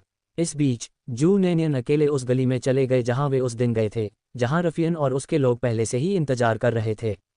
जू नैनियन को आते देख समूह सहज रूप से सीधा हो गया। युवा चाची, क्या आपके पास कोई अन्य आदेश है? जू नैनियन ने शालीनता से मुस्कुराते हुए कहा, बेशक, मैं करता हूँ। उसकी मुस्कुराहट सुनकर रफियन और उसके भाई सहज ही चुप हो गए। जू नैनियन की निगाहें ठंडी हो गईं जब उसने रफियन के पैरों पर नकदी का एक बैग फेंक दिया। यह आपकी कठिनाई शुल्क है। आप मुझे उस महिला पर नज़र रखने में मदद करेंगे, देखेंगे कि अगले महीने वह कहाँ दुकान खोलती है। अगर वह सचमुच फिर से दुकान शुरू करती है तो वही करना जो मैंने तुम्हें पहले कहा था, लेकिन तुम्हें किसी को चोट पहुंचाने की अनुमति नहीं है, समझे? जू नैनियन की ठंडी आंखों को देखते ही रफियन को तुरंत अपने सिर पर दर्द महसूस हुआ। उसे वह दृश्य याद आ गया जब जू नैनियन ने उसे दीवार पर पटक दिया था, जबकि उसने उसके बालों की कुछ लंटें पकड़ रखी थीं। भयभीत होकर रफियन ने जल्दी से अपना सिर बचाया। पता है, मिल गया। जू नैनियन ने हल्के से कहा, अगर मुझे पता चला कि आपने वैसा नहीं किया जैसा मैंने कहा था, या कुछ अतिरिक्त किया है जिससे मैं फंस जाऊं, तो आपको परिणाम पता है। समझ गया। रफियन लगभग घुटनों के बल बैठ गया। इस महिला और एक अन्य द्वारा साफ किए जाने के बाद ये 7 या 8 बड़े आदमी आज्ञाकारी हो गए और अब उसकी इच्छा के विरुद्ध जाने की हिम्मत नहीं कर पाए। रफियन जैसे लोगों के लिए अच्छा होना बेकार था, एकमात्र चीज़ जो उन्हें डराती थी वह थी मुट्ठी। रफियन को निर्देश देने के बाद जू नैनियन अंततः होटल लौट आए, जहां हु यू पहले से ही होटल के प्रवेश द्वार पर उसका इंतजार कर रहा था। कैसा रहा? जू नैनियन ने पूछा। हु यू ने सिर हिलाया, चिंता मत करो, पैसे के लिए मैं सुनिश्चित करूंगा कि आप संतुष्ट हों। मैंने उस महिला का चेहरा एक पत्थर से कुचल दिया, एक चट्टान से कुचला गया। बहुत ही भद्दा, लेकिन उसे यह पसंद आया। दरअसल उसने तो मकान मालकिन की दुकान बंद कराने की ही योजना बनाई थी। उसने कभी नहीं सोचा था कि मकान मालकिन को उसकी गलती के बारे में पूरी तरह से पता नहीं होगा, यहाँ तक कि वह उन्हें शाप भी देगी। हाँ, यदि ऐसा था तो वह दोषी नहीं थी। चलो चलें, सीसी जाग रही होगी। हु यू ने सिर हिलाया। तारांकन। दूसरी ओर जुओ किंग और बटलर लोगों को उस गली की ओर ले जा रहे थे जहां वे पूछताछ करने के लिए जू नैनियन से मिले थे, ये देखने के लिए कि क्या आसपास किसी ने कोई बहुत सुंदर लड़की देखी है। पूछने पर पता चला कि वास्तव में कई लोगों ने उसे देखा था। आखिरकार जू नैनियन के रूप को देखते हुए एक बार देखना कुछ लोगों के लिए अनदेखा करने के लिए पर्याप्त था, लेकिन परिणाम निराशाजनक रहा। उन्होंने वास्तव में इसे देखा। जैसे ही उन्होंने पूछा कि क्या किसी को सफ़ेद पोशाक पहने हुए एक बहुत ही सुंदर लड़की का सामना करना पड़ा है, कई लोगों ने उत्तर दिया कि उन्होंने उसे देखा और प्रसन्नतापूर्वक बताया कि वह लड़की कितनी सुंदर थी। हालांकि किसी को भी यह नहीं पता था कि वे कहाँ गए थे। इससे जुओ किंग और अंकल गुवान बहुत निराश हो गए। जू वेंटियन के संदेह को जगाने से बचने के लिए जुओ किंग और अंकल गुवान ने उसे ढूंढने के लिए बहुत से लोगों को लाने की हिम्मत नहीं की, केवल चुपचाप खुद ही चारों ओर पूछताछ करते रहे। उन्हें इसकी उम्मीद नहीं थी कि उन्हें कोई निशान नहीं मिलेगा। एक असाधारण रूप से आकर्षक व्यक्ति वास्तव में बहुत अधिक ध्यान आकर्षित करता है, लेकिन वास्तव में इतना उत्कृष्ट होने के कारण लोग केवल उसके चेहरे पर ध्यान केंद्रित करते हैं और किसी अन्य चीज़ पर ध्यान देना भूल जाते हैं। इसके अलावा सबसे महत्वपूर्ण बात यह थी कि क्योटो बहुत बड़ा था, और इस सड़क के अलावा जहां उन्होंने सुना था कि किसी ने जूनेनियन और अन्य लोगों को देखा था, उन्हें कहीं और एक भी विश्वसनीय जानकारी नहीं मिली थी। काय करते अंकल गुवान, हम उस लड़की को अब और नहीं ढूंढ सकते, जुओ किंग ने चिंतित और निराश होकर कहा। अंकल गुवान ने आह भरते हुए कहा, चलो पूछते रहें। न केवल जुओ किंग और अंकल गुवान बल्कि अब जिन रुइबिंग भी जूनेनियन की तलाश कर रहे थे। ये किन के निर्देशों का पालन करते हुए जिन रुइबिंग ने क्योटो के सभी प्रमुख अस्पतालों का दौरा किया, लेकिन कोई फायदा नहीं हुआ।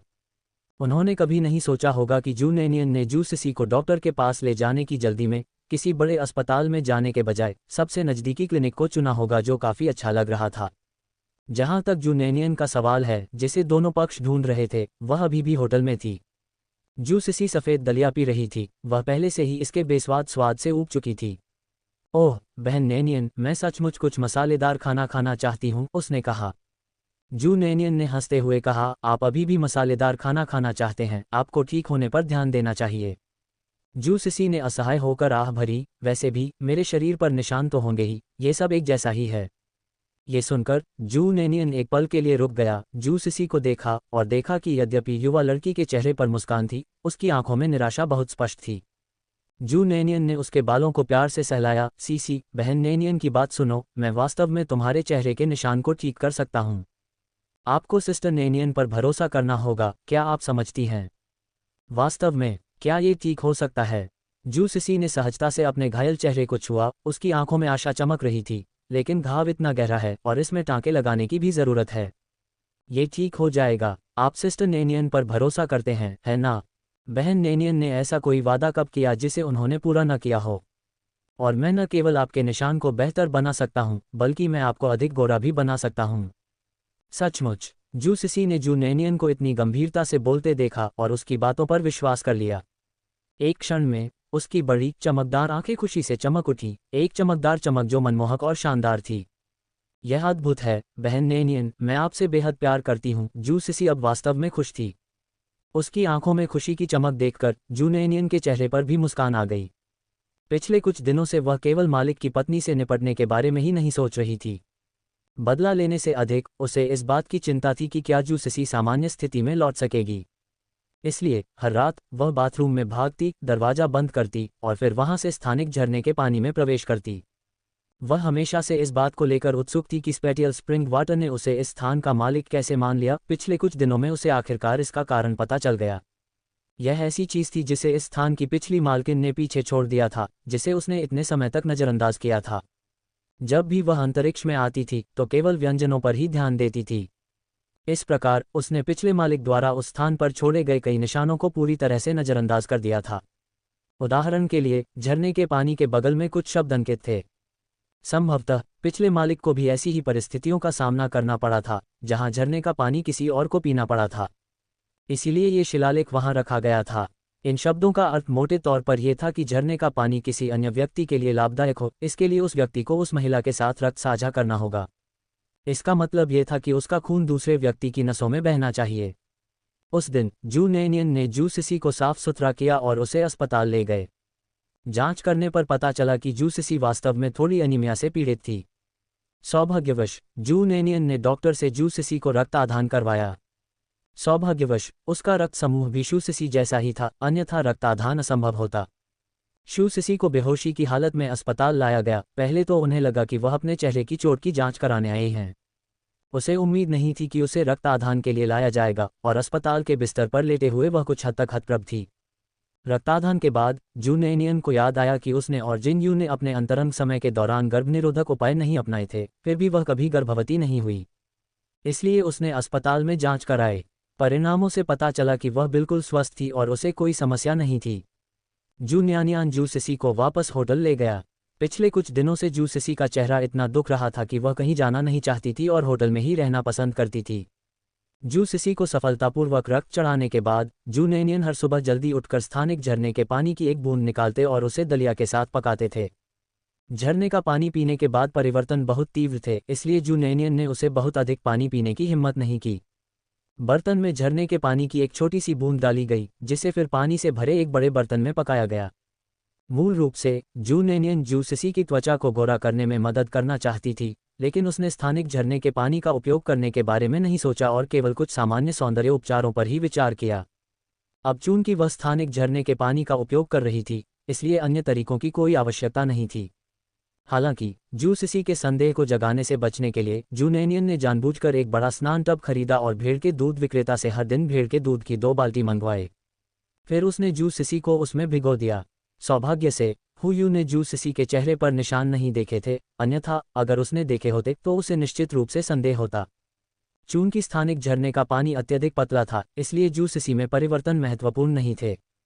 4 या 5 दिनों के बाद जू सिसी ने अजीब तरीके से जू नेनियन से कहा, बहन नेनियन, क्या ये होटल साफ नहीं है या कुछ और है?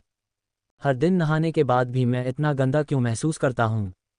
जू नेनियन ने गंभीर स्वर में कहा, क्या मैंने तुम्हें पहले नहीं बताया था? आपकी त्वचा का रंग गहरा इसलिए है क्योंकि उसमें मेलेनिन की मात्रा अत्यधिक है। हाल ही में हर दिन भेड़ के दूध में भिगोने से संभवतः आपका मेलेनिन बाहर निकल गया है। वाह, वाकई यह आश्चर्यजनक है, जू सिसी ने अविश्वास से कहा। अपनी त्वचा को छूते हुए वह खिलखिलाकर बोली, हालांकि मुझे ज्यादा गोरी त्वचा महसूस नहीं हो रही है, लेकिन मेरी त्वचा काफी चिकनी लग रही है। उसका चेहरा अभी भी धुंध से बंधा हुआ था।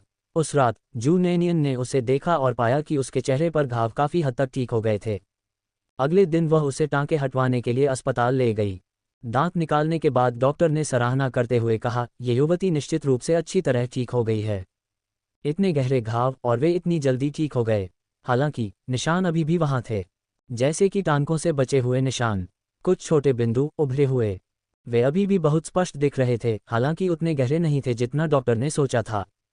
अस्पताल से निकलने के बाद जू सिसी ने खुशी से कहा, बहन नेनियन, क्या आपने सुना कि डॉक्टर ने क्या कहा? उन्होंने बताया कि मेरा उपचार कितना अच्छा है। शायद सचमुच मुझ पर कोई निशान नहीं रहेगा। बेशक, जू न्यानियान मुस्कुराए। हुयू को पता न चले, इसके लिए जू नेनियन ने उसके चेहरे पर लगे घावों को ढकने के लिए एक फेस मास्क खरीद कर दिया। आखिरकार हुयू ने बहुत कुछ देखा था, और अगर उसने जू सिसी के चेहरे पर घाव देखे होते और वे बहुत जल्दी ठीक हो जाते या पूरी तरह से गायब हो जाते, तो उसे निश्चित रूप से संदेह होता। फेस मास्क खरीदना बिल्कुल वही था जो जू सिसी चाहती थी। अपने चेहरे पर ऐसे निशानों के साथ वह नहीं चाहती थी कि दूसरे लोग उन्हें देखें। इस दौरान जू नेनियन बेकार नहीं बैठा था। जो डिंगहुआ ने पहले ही एक दुकान ढूंढ ली थी। हालांकि जब जू नेनियन ने इसे देखा तो यह बहुत छोटा लगा, मुश्किल से ही बड़ा लग रहा था। जिंगडू में अपनी भविष्य की योजनाओं के बारे में सोचते हुए जू नेनियन ने विचार किया कि क्या उसे वहां एक मुख्यालय खोलना चाहिए और जो डिंगहुआ को जनरल एजेंट बनाना चाहिए। वह दुकान उपलब्ध कराएगी और जो डिंगहुआ उसे ऑर्डर के लिए लागत मूल्य का भुगतान करने के अलावा मुनाफे का 30% देगा। यह उसके लिए जीत वाली स्थिति थी। वह बस यह नहीं जानती थी कि जो डिंगहुआ सहमत होगा या नहीं। सतह पर ऐसा प्रतीत होता था कि वह जो डिंगहुआ की मदद कर रही थी, लेकिन वास्तव में जब गणना की गई तो जो डिंगहुआ को नुकसान हुआ। आखिरकार वह शुरू से ही उसे जनरल एजेंट बनाने के लिए सहमत हो गई थी। यद्यपि उनकी दुकान छोटी थी, लेकिन लियुएसु को बेचना लाभदायक था और बहुत जल्द ही उन्होंने एक बड़ी दुकान खोलने लायक कमाई कर ली।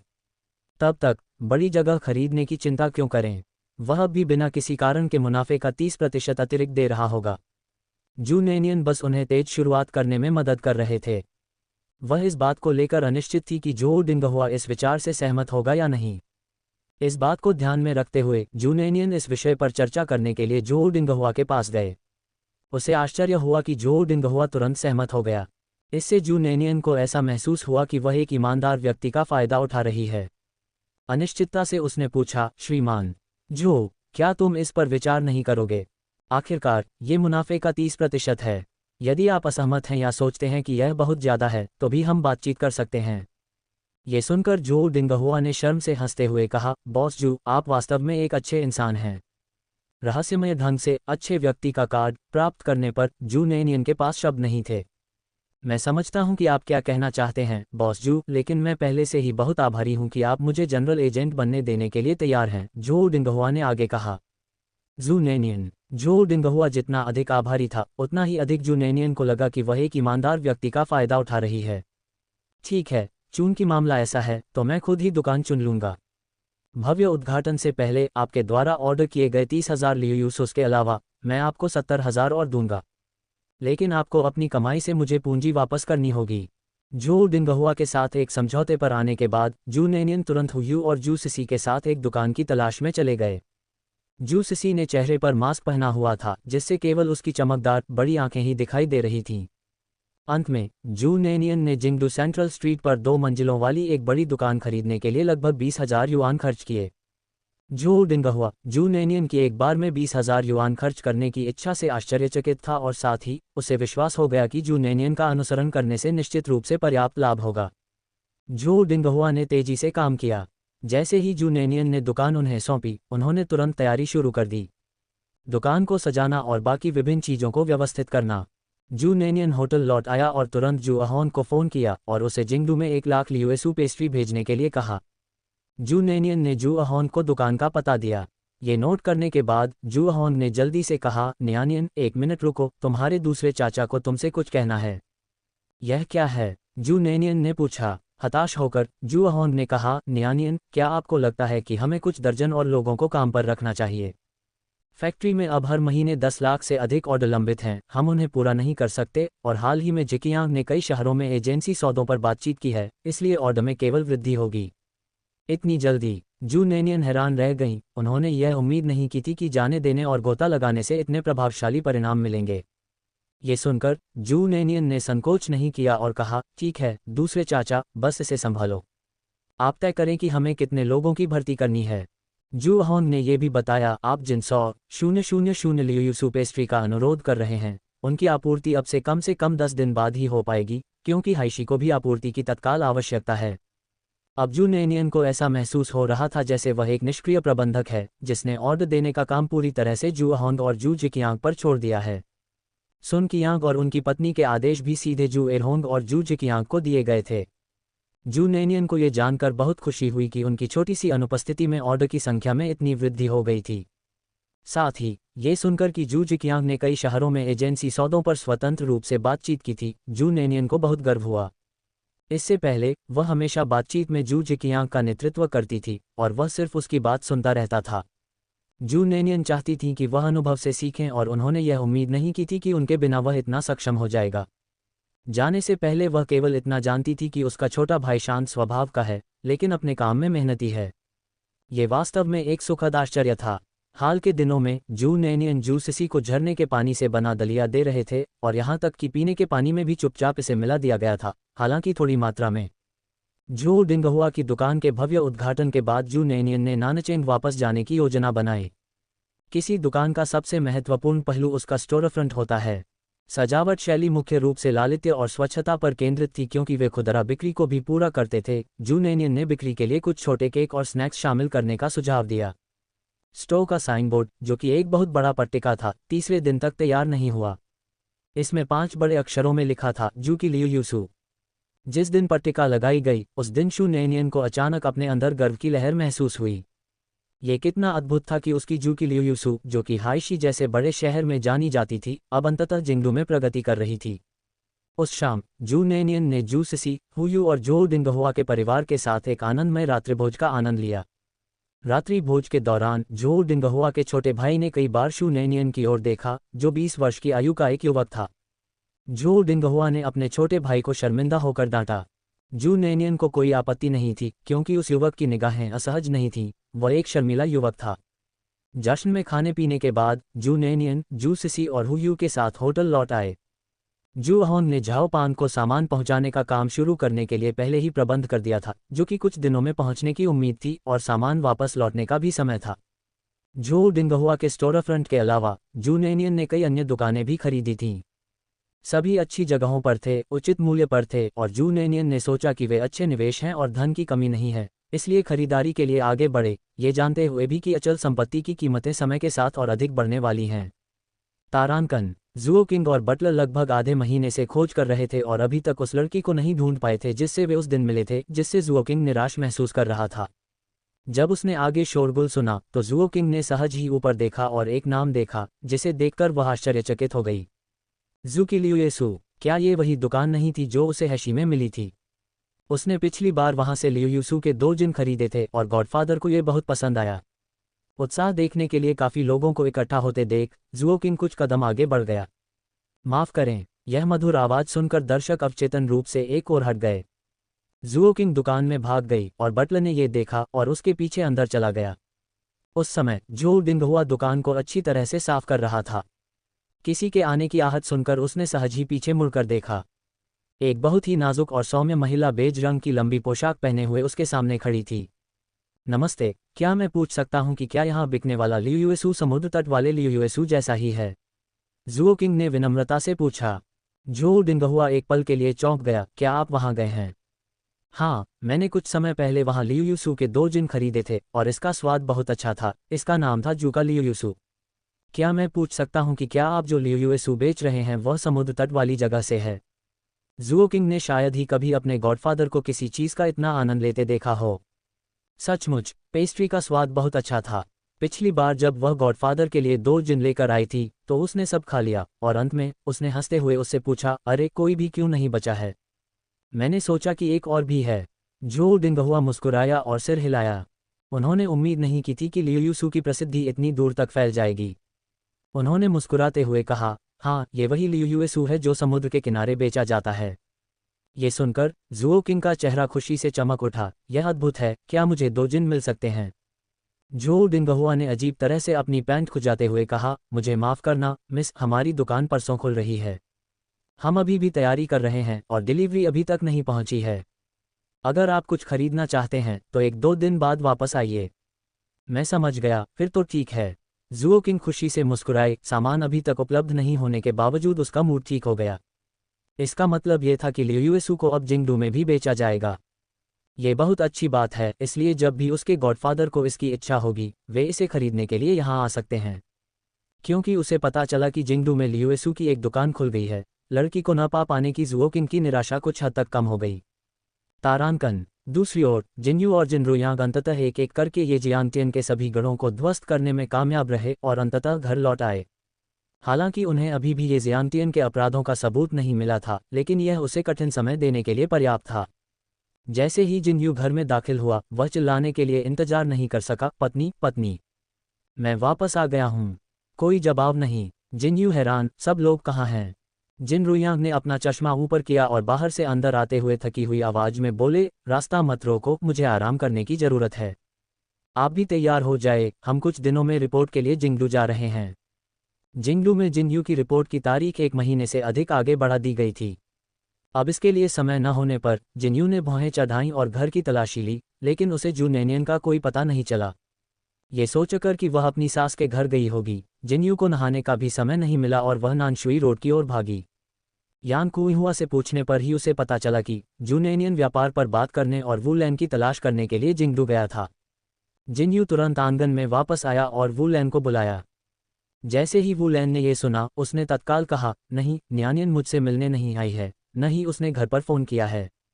क्या चल रहा है? क्या न्यानियन जिंगडू आया था? मुझे मत डराओ बेटा। जब वुलैन को पता चला कि उसकी बहू उससे मिलने आई है और 10 दिनों से अधिक समय से वहाँ है तो वह काफ़ी चिंतित हो गई। उसे डर था कि कहीं कुछ अनहोनी न हो जाए, खासकर इसलिए कि उसकी बहू इतनी सुंदर थी कि वह गलत तरह का ध्यान आकर्षित कर सकती थी। जिन्यू को याद आया कि उसने जूनेनियन की सुरक्षा के लिए किसी की व्यवस्था की थी। वुलैन को अनावश्यक रूप से चिंतित करने से बचने के लिए उन्होंने कहा, न्यानियन ठीक है, मैंने उसकी सुरक्षा के लिए किसी की व्यवस्था कर दी है। वह संभवतः व्यापारिक बातचीत में व्यस्त है। मैं कुछ दिनों में जिंगडू वापस आ जाऊंगा। ये सुनकर वुलैन को अंततः राहत महसूस हुई। ये जानकर उसका मन और भी प्रसन्न हो गया कि उसका बेटा जिंगडू लौट आएगा। जिनरुयांग को 2 घंटे से भी कम समय तक आराम करने के बाद जिन्यू ने मरे हुए कुत्ते की तरह ट्रेन में घसीट लिया। उनका गंतव्य जिंगडू था। यद्यपि जिन्यू ने वुलैन को सही तौर पर चिंता न करने के लिए आश्वस्त किया, फिर भी वह अपने दिल में चिंतित था। वह हुयू के कौशल को अच्छी तरह से जानता था और समस्याओं की कोई संभावना नहीं थी, लेकिन वह क्या होगा अगर की संभावना से डरता था। इस दिन जो डिंगहुआ की दुकान का भव्य उद्घाटन हुआ। जू नेनियन और जू सिसी सहित अन्य लोग दुकान की दूसरी मंजिल पर थे। आह बहन नेनियन, क्या हमें सचमुच कल वापस जाना होगा? जू सिसी ने आह भरी और खिड़की की चौखट पर पसर गई। मैंने अभी तक पर्याप्त आनंद नहीं लिया है, लेकिन आपको स्कूल जाना शुरू करना होगा, जूनेनियन ने असहाय मुस्कान के साथ कहा। थोड़ी देर में तुम्हारे जीजाजी और मैं राजधानी में आएंगे। फिर जब आप छुट्टियों पर हों तो आप खेलने के लिए आ सकते हैं या आप राजधानी के किसी विश्वविद्यालय में दाखिला लेने का प्रयास कर सकते हैं। आह बहन नैनियन, क्या आप और जीजाजी यहाँ बसने की योजना बना रहे हैं? जू सिसी ने आश्चर्य से अपना सिर घुमाते हुए पूछा। हम, लगभग 1 महीने तक। ये सुनकर जू सिसी तुरंत खुशी से झूम उठी, उसे याद आया कि जिनरुयांग भी राजधानी से ही था। शर्मिंदा होकर वह जू नैनियन से चिपक गई।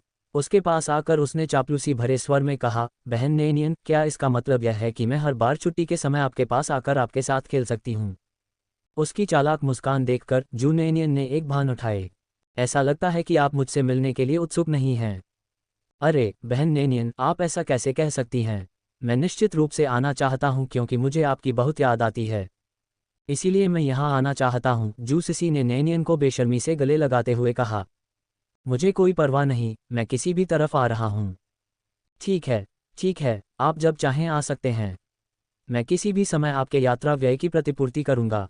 अब खुश हो, जू नैनियन ने अपनी किस्मत को स्वीकार करते हुए कहा। जू सिसी ने बस इसी का इंतजार किया था। उसने नैनियन को गले लगाया और कहा, बहन नैनियन, चिंता मत करो, मैं आपको पैसे वापस करने के लिए आपके घर पर काम करूंगी। मुझे पैसे वापस देने की कोई ज़रूरत नहीं है, बस अपनी पढ़ाई पर ध्यान दो, जू नैनियन ने मुस्कुराते हुए जवाब दिया। हुयू ने दोनों बहनों को एक दूसरे से इतने करीब से चिपके हुए देखा और अपनी बाहों को एक दूसरे पर रखकर रगड़ने से खुद को नहीं रोक सकी। दो महिलाओं के बीच इतना गले मिलने का क्या मतलब है? ये तो अशोभनीय है। नीचे लियूसू की दुकान अभी अभी खुली थी और व्यापार में कोई तेजी नहीं थी। ज्यादातर लोग बस ये देखने के लिए वहां थे कि आखिर शोर शराबा किस बात को लेकर है। जू नैनियन ने जो डिंगहुआ को बिक्री में सहायता नहीं की थी, बल्कि उसे केवल विधि सिखाई थी। झाओपांग ने सामान की डिलीवरी पूरी करने के बाद आराम करने के लिए होटल ढूंढने के लिए निकलने से पहले जू नैनियन से संक्षिप्त मुलाकात की। नावों और गाड़ियों पर थका देने वाली यात्रा के बाद उसे अच्छी तरह आराम करना था। दुकान के बड़े आकार के कारण जू डिंगहुआ ने मदद के लिए कुछ कर्मचारियों को काम पर रखा था। लियूसू के उद्घाटन के दिन जुओ किंग ने 2 पाउंड खरीदे। इसे चखने के बाद उसने पाया कि इसका स्वाद वास्तव में लियूसू के समान था, जिसे उसने हाइशी में खरीदा था। जू डिंगहुआ ने कुछ पाउंड लियूसू को काटकर प्लेटों में रख दिया ताकि दर्शक उसे चख सके, क्योंकि हर किसी को मुफ्त चीजें पसंद होती हैं। लोग इसका स्वाद चखने को तैयार थे। इसे आजमाने के बाद कई लोग इसे पाउंड के हिसाब से खरीदने के लिए उत्सुक थे। हालांकि यह बहुत लोकप्रिय नहीं था, लेकिन व्यवसाय काफ़ी अच्छा लग रहा था। पहले ही दिन कारोबार को इतना अच्छा प्रदर्शन करते देख जू डिंगहुआ का आत्मविश्वास और भी बढ़ गया। उसे यकीन था कि वह और भी अधिक पैसा कमा सकता है। उद्घाटन के पहले दिन लियूसू को खरीदने आए लोगों की संख्या बहुत अधिक नहीं थी, लेकिन कम भी नहीं थी। कम से कम कई लोगों ने नई दुकान को देखा और उसे देखने के लिए वहां रुके। एक नज़र में ही वे मुफ्त पेस्ट्री खाने से खुद को रोक नहीं पाए, और एक बार जब उन्होंने कोशिश की तो वे खरीदने की इच्छा को रोक नहीं सके। उनमें दूर वो भी शामिल था, जिसने मूल रूप से केवल उत्साह देखने की योजना बनाई थी, लेकिन अंततः उसे स्वादिष्ट पेस्ट्री का स्वाद चखने का मौका मिला। मालिक से यह पुष्टि करने के बाद कि पेस्ट्री को काफ़ी समय तक रखा जा सकता है, डूरवो ने बिना किसी हिचकिचाहट के तुरंत 5 पाउंड खरीद लिए। 5 पाउंड लियूसू में 30 टुकड़े होते थे, जिनमें से प्रत्येक की कीमत राजधानी में 50 सेंट थी। प्रति पाउंड 6 टुकड़ों के हिसाब से ये 3 युआन प्रति पाउंड है और 5 पाउंड के लिए 15 युआन। कुछ लोगों के लिए तो इसमें लगभग आधे महीने के वेतन के बराबर खर्च आएगा। जिन लोगों ने केवल 3 या 4 वस्तुएं खरीदी थीं, वे डूरवो को पैसे गिनते हुए देख रहे थे और उसकी ओर से मुंह बना रहे थे, फिर भी वे ईर्ष्या महसूस करने से खुद को नहीं रोक पा रहे थे। अपने आसपास ईर्ष्या भरी निगाहों को देखकर डूरवो मुस्कुराई और सोचने लगी कि कैसे वू लैन हमेशा अपनी बहू के असाधारण खाना पकाने के कौशल और उसकी पेस्ट्री के स्वादिष्ट होने का बखान करती थी, और दावा करती थी कि उनकी पेस्ट्री प्रसिद्ध पेस्ट्री की दुकानों से भी बेहतर होती है। डूरवो के दिमाग में अचानक एक योजना बनी। उसने वू लैन के पास जाकर उसे भड़काने का इरादा किया। भले ही वह उसे उत्तेजित न कर सके, फिर भी उसे परेशान करना ही पर्याप्त होगा। आखिरकार ये वू लैन ही थी जिसने हमेशा उसे उकसाया था। फिर डूरवो का सामना जुओ किंग से भी हुआ, और उसे देखते ही डूरवो ने उसका अभिवादन किया। ओह किंग, तुम भी यहाँ हो। आवाज सुनकर जुओ किंग ने डूरवो को देखा और विनम्रता से सिर हिलाया। बहन डू, छी, तुम्हें भी इस दुकान का खाना स्वादिष्ट लगता होगा। सिस्टर डू ने अभी अभी इसे आजमाया है और यह सचमुच अच्छा है। जुओ किंग ने विनम्रता से मुस्कुराते हुए कहा, हाँ, मैंने इसे पहले हाईमार्केट में खरीदा है। मालिक ने बताया कि यहाँ और हाईमार्केट में बिकने वाली लियूसू एक ही दुकान से आती है। ये सुनकर डूरवो आश्चर्यचकित हुआ। ओह, पता चला कि यह एक चेन स्टोर है। लेकिन इतने अच्छे स्वादों के साथ यह आश्चर्य की बात नहीं है कि वे हाईमार्केट से यहाँ विस्तार कर सकते हैं। सख्त अर्थ में जुओ किंग और डू रुओ एक ही पीढ़ी के थे, यही वजह है कि जुओ किंग ने उन्हें सिस्टर डू कहकर संबोधित किया। लेकिन उनके बीच उम्र का अंतर काफ़ी अधिक था, जिसके कारण उनके पास बात करने के लिए ज़्यादा कुछ नहीं था। कुछ शब्दों का आदान प्रदान करने के बाद दोनों अपने अपने रास्ते चले गए। जू नेनियन एक खिड़की पर झुक रहा था और उसने जुओ किंग को देखा। आह, ये वही लड़की थी जिससे वह उस दिन गलती से टकरा गई थी। उस दिन भारी बारिश हो रही थी और जू नेनियन केवल जुओ किंग का चेहरा ही देख पा रहा था, जबकि जुओ किंग को जू नेनियन का चेहरा देखने को नहीं मिला। उसने केवल एक आवाज़ सुनी, लेकिन उस दिन बारिश इतनी तेज थी कि जुओ किंग को ये स्पष्ट रूप से याद नहीं था। किसी की नज़र उस पर पड़ते देख जुओ किंग ने अवचेतन रूप से मुड़कर देखा। दूसरी मंजिल की खिड़की के किनारे पर एक महिला लेटी हुई थी। उसके काले बाल नीचे की ओर लहरा रहे थे। उसका चेहरा जैड की तरह सफ़ेद था, शब्दों से परे उत्कृष्ट। उसके माथे के सामने कुछ घुमावदार बाल थे। वह थोड़ा हैरान हुई, इतनी सुंदर लड़की किसी पर जासूसी करते हुए पकड़ी गई। जू नेनियन भी चौंक गई, लेकिन वह स्वाभाविक रूप से उस पर मुस्कुराए। उसकी आंखें अर्धचंद्राकार हो गईं। ऐसी मुस्कान जो किसी का भी दिल पिघला सकती थी। एक महिला के रूप में जुओ किंग ऐसी अद्भुत सुंदरता से मोहित हो गई थी। कितनी नाजुक लड़की है। जुओ किंग भी उसे देखकर मुस्कुराया। चूंकि दोनों एक दूसरे को नहीं जानते थे, इसलिए मुस्कुराहट के एक विनम्र आदान प्रदान के बाद जुओ किंग मुड़ा और चला गया। अंकल गुवान कार के पास खड़े थे। जुओ किंग को आते देख मुस्कुराते हुए बोले, मिस किंग किंग हमेशा, हर दिन, हर पल अपने गुरु के बारे में सोचती रहती हैं। जुओ किंग मुस्कुराए। ऐसा इसलिए था क्योंकि उसके गॉडफादर ने उसे जीने की आशा दी थी, इसलिए अब उसे दुनिया का सामना अकेले नहीं करना पड़ा। जैसे ही वह कार में बैठी, जुओ किंग को सुंदर लड़की की याद आई और अचानक उसे कुछ याद आया। अंकल गुवान ने कहा था कि बरसात के दिन वह जिस लड़की से टकराई थी, वह बहुत सुंदर लड़की थी। रुको, अंकल गुवान, जुओ किंग ने अचानक बटलर को पुकारा। जुओ किंग इतनी घबराई हुई कभी नहीं थी। जल्दबाजी में उसकी आवाज़ लगभग टूट गई थी। बटलर ने मुड़कर पूछा, मिस किंग किंग, क्या हुआ? अंकल गुवान, जल्दी करो, कार से बाहर निकलो। वह लड़की, शायद मैं उसे ढूंढ लूँ, वह जू के लियोसू की दूसरी मंजिल पर है। हाल ही में अंकल गुवान और जुओ किंग उस लड़की को खोज रहे थे और उसकी बातें सुनकर बटलर तुरंत समझ गया कि वह किसकी बात कर रही थी और तुरंत कार से बाहर निकल गया। जुओ किंग का इंतजार किए बिना वह दुकान की ओर दौड़ा। बाहर भीड़ बढ़ती देख जू नेनियन ने मुस्कुराते हुए कहा, जब वह खिड़की से वापस आए और अपने लिए पीने के लिए एक गिलास पानी डाला। हुयू खिड़की के पास खड़ी थी और बगल में एक नज़र डालने के बाद उसने सोचा, इतने सारे लोगों के साथ यह कितना परेशान करने वाला है। बटलर दुकान की ओर तेजी से बढ़ा। इससे पहले कि वह करीब पहुंचता, उसने सड़क के उस पार खिड़की से बाहर झांकते हुए हुयू को देखा। बूढ़ा बटलर रुक गया, अपनी जगह पर रुक गया, और हुयू ने देखा कि वह उसे घूर रहा है। वह गहरी भौहें चढ़ाकर सोचने लगी, ये बूढ़ा आदमी उसे क्यों घूर रहा था। अजीब बात है, एक और जो उचित नहीं है। जब वह किसी सुंदर लड़की को देखता है तो पलक तक नहीं झपकाता। हुयू, जिसे पता नहीं था कि विनम्रता क्या होती है, ने बटलर को घूरा और एक झटके के साथ खिड़की बंद कर दी। खिड़की बंद करने से इतनी तेज आवाज आई कि जू नेनियन और जू सिसी का ध्यान उसकी ओर चला गया। दोनों ने एक साथ अपना सिर घुमाया और जू नेनियन ने हैरानी से पूछा, क्या हुआ? हुयू ने बहुत गंभीर भाव से कहा, कुछ नहीं, बस एक अनुचित बूढ़ा मूर्ख। जू नेनियन, जू सिसी। हुयू द्वारा अनुचित शब्द की व्याख्या का अनुभव करने के बाद जू नेनियन केवल असहाय होकर अपना सिर हिला सकी। संभवतः बाहर से किसी ने उसे अतिरिक्त नज़र से देखा था। जू नेनियन ने इस मुद्दे पर ज्यादा विस्तार से बात नहीं की। जुओ किंग जल्दी से वापस लौटी। बटलर को दूसरी तरफ जाते देख उसने उत्सुकता से उसे पकड़ लिया। अंकल गुवान, क्या आपने उस लड़की को देखा? बटलर ने आह भरी और जुओ किंग से पूछा, मिस किंग किंग, क्या आप उस लड़की के बारे में बात कर रही हैं जो खिड़की से बाहर झुकी हुई थी? जुओ किंग ने उत्साह से सिर हिलाया। हाँ, ये वही है, एक बहुत ही सुंदर लड़की। क्या वह वही है जो उस दिन मुझसे टकरा गई थी? चूंकि जुओ किंग ने कभी नहीं देखा था कि जुवेंतियन जब युवा थे तब कैसे दिखते थे और उन्होंने कोई तस्वीर नहीं छोड़ी थी। उसे इस बात का कोई अंदाज़ा नहीं था कि वह लड़की जो जुवेंतियन से काफ़ी मिलती जुलती थी, कैसी दिखती थी। वह केवल इतना जानती थी कि बूढ़े बटलर ने एक बहुत ही सुंदर लड़की के बारे में क्या कहा था। इसीलिए जब उसने उस सुंदर लड़की को देखा तो अचानक उसके मन में विचार आया कि क्या ये वही लड़की हो सकती है जो उससे टकरा गई थी।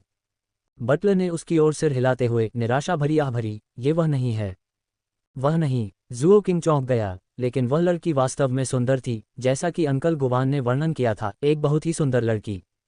जुओ किंग ने तो ये भी सोचा कि शायद बूढ़े बटलर ने उस व्यक्ति को गलत समझ लिया है। हुयू वास्तव में बहुत सुंदर थी। बूढ़े बटलर ने फिर आह भरी, वह सुंदर है, लेकिन वह लड़की नहीं जो मालिक की तरह दिखती है। ये सुनकर जुओ किंग ने निराशा में अपना सिर नीचे कर लिया। क्या ये केवल व्यर्थ का उत्साह था? चलो वापस चलते हैं, मिस किंग किंग। बटलर ने कहा, ऐसा लगता है कि यह सब भाग्य पर निर्भर है। बटलर स्वयं काफी निराश हो गया। हमने उसे बहुत देर तक खोजा, लेकिन वह नहीं मिली, हम कुछ नहीं कर सकते।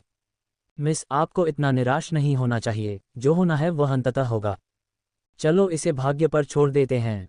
हाल ही में मालिक उस खाली फोटो एल्बम को अधिकाधिक बार देख रहे थे। बटलर ने ये देखा और उसे सचमुच बूढ़े मालिक पर दया आ गई। जुओ किंग को पता था कि बटलर ने जो कहा वह सच था। जाने से पहले उसने एक लालसा भरी नजर डाली। इस बीच जिनयू और जिनरुयांग अंततः दोपहर 3 बजे राजधानी शहर पहुंचे। जैसे ही वे कार से उतरे, जिनयू किसी को ढूंढने के लिए सीधे होटल में चला गया। दूसरी ओर जिनरुयांग पहले जिन परिवार के पास वापस घर गया। चूंकि जू नैनियन न तो वुलैन को ढूंढने गई थी और न ही जिन परिवार के पास, इसलिए वह किसी होटल या गेस्ट हाउस में ठहरी होगी।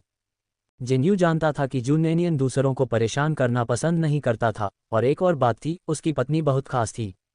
आपातकालीन स्थितियों को छोड़कर, जब उसे रहने के लिए जगह की आवश्यकता होती थी और वह कम चुनती थी। एक बार महत्वपूर्ण क्षण बीत जाने के बाद वे स्वाभाविक रूप से रहने के लिए आरामदायक वातावरण की तलाश करेंगे, और इस आवश्यकता को समाप्त करके बड़ी संख्या में छोटे होटलों को समाप्त किया जा सकता है। इस युग में, यहाँ तक कि राजधानी में भी अधिक आरामदायक होटल और हॉस्टल नहीं हैं। जिनयू ने विधिपूर्वक प्रत्येक की तलाशी ली। आगमन पर वह शू नैनियन की शक्ल से मिलते जुलते किसी व्यक्ति के बारे में पूछते थे तथा पूछते थे कि क्या वहाँ ऐसा कोई मेहमान है। जिनयू को याद आया कि यांग कुइहुआ ने बताया था कि जू सिसी भी साथ आई थी। इससे उन्हें एक अतिरिक्त विशेषता की तलाश करने का मौका मिला। 2 जवान लड़कियां, एक बहुत गोरी, दूसरी बहुत काली।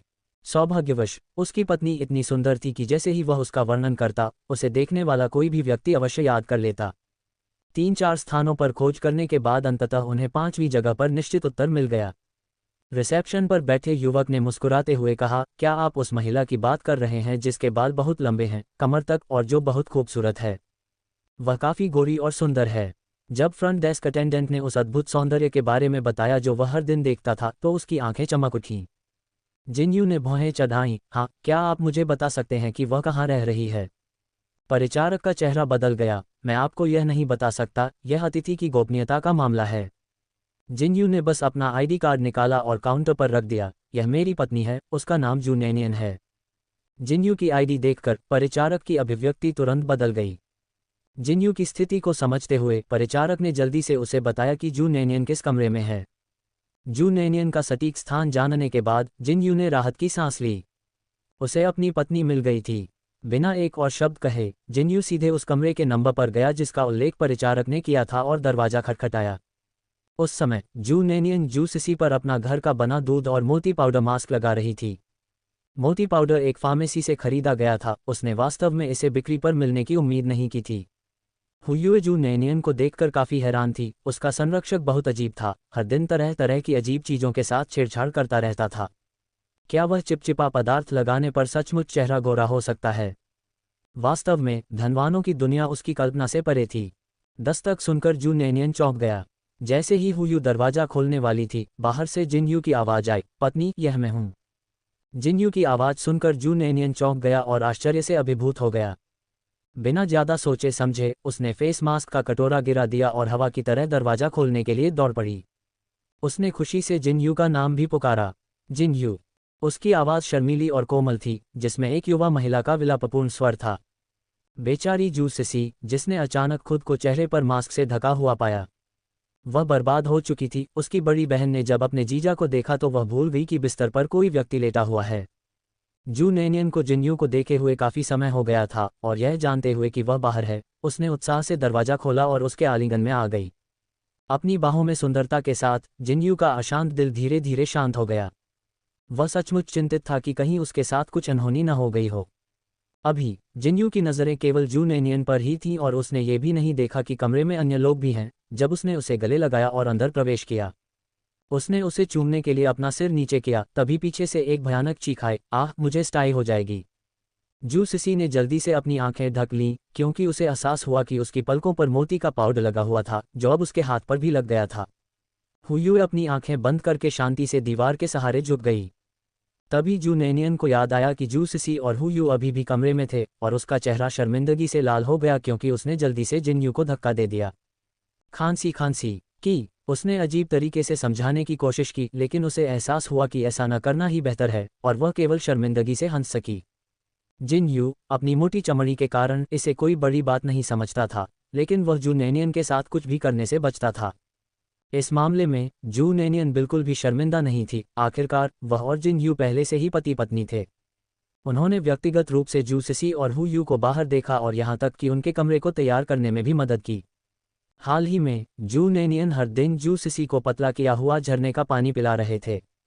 परिणामस्वरूप जू सिसी के चेहरे पर निशान काफ़ी हद तक फीके पड़ गए थे। अब केवल हल्के निशान रह गए थे और उसकी त्वचा का रंग पहले जितना गहरा नहीं बल्कि अधिक सफ़ेद हो गया था।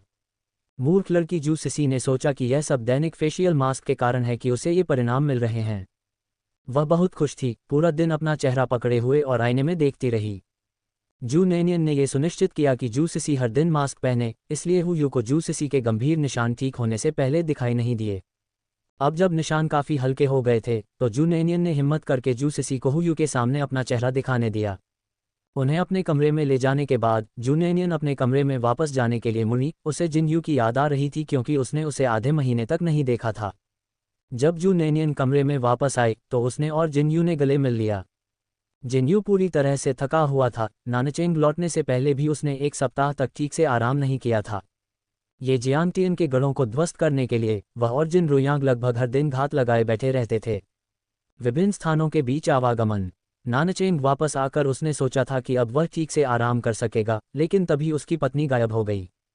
जिन यू ने जल्दबाजी में जिन रुयांग को अपने साथ ले लिया और जल्दी से राजधानी की ओर वापस आ गया। यात्रा से थके होने के कारण वह वहां पहुंचने पर आराम नहीं कर सका, बल्कि उसे ढूंढने के लिए दौड़ पड़ा। जू नैनियन को खोजने के बाद ही जिन यू को तुरंत थकान महसूस हुई। जू नैनियन ने जिन यू की ठुड्डी पर ठूंठ देखा। जिन यू ने धीरे से हंसते हुए उसकी पीठ थपथपाई। पत्नी, मुझे थोड़ी देर सोने दो, बाद में जगा देना। जू नैनियन ने भी उसकी थकान को महसूस किया, इसलिए उसने उसे छोड़ दिया। ठीक है, तुम थोड़ा सो जाओ। कुछ ही देर में जिन यू हल्की हल्की सांस लेते हुए सो गया। जू नैनियन ने एक नज़र डाली, वह इतनी जल्दी सो गया। ऐसा लग रहा था कि वह सचमुच बहुत थक गया था। वह उससे कई सवाल पूछना चाहती थी, लेकिन ऐसा लगता है कि उन्हें कल तक इंतजार करना होगा। अब शायद शाम के 7 बज रहे थे। उसकी थकी हुई हालत को देखते हुए उसे जल्दी जगाना असंभव होगा। बेहतर होगा कि उसे ठीक से आराम करने दिया जाए और कल सुबह उठने दिया जाए।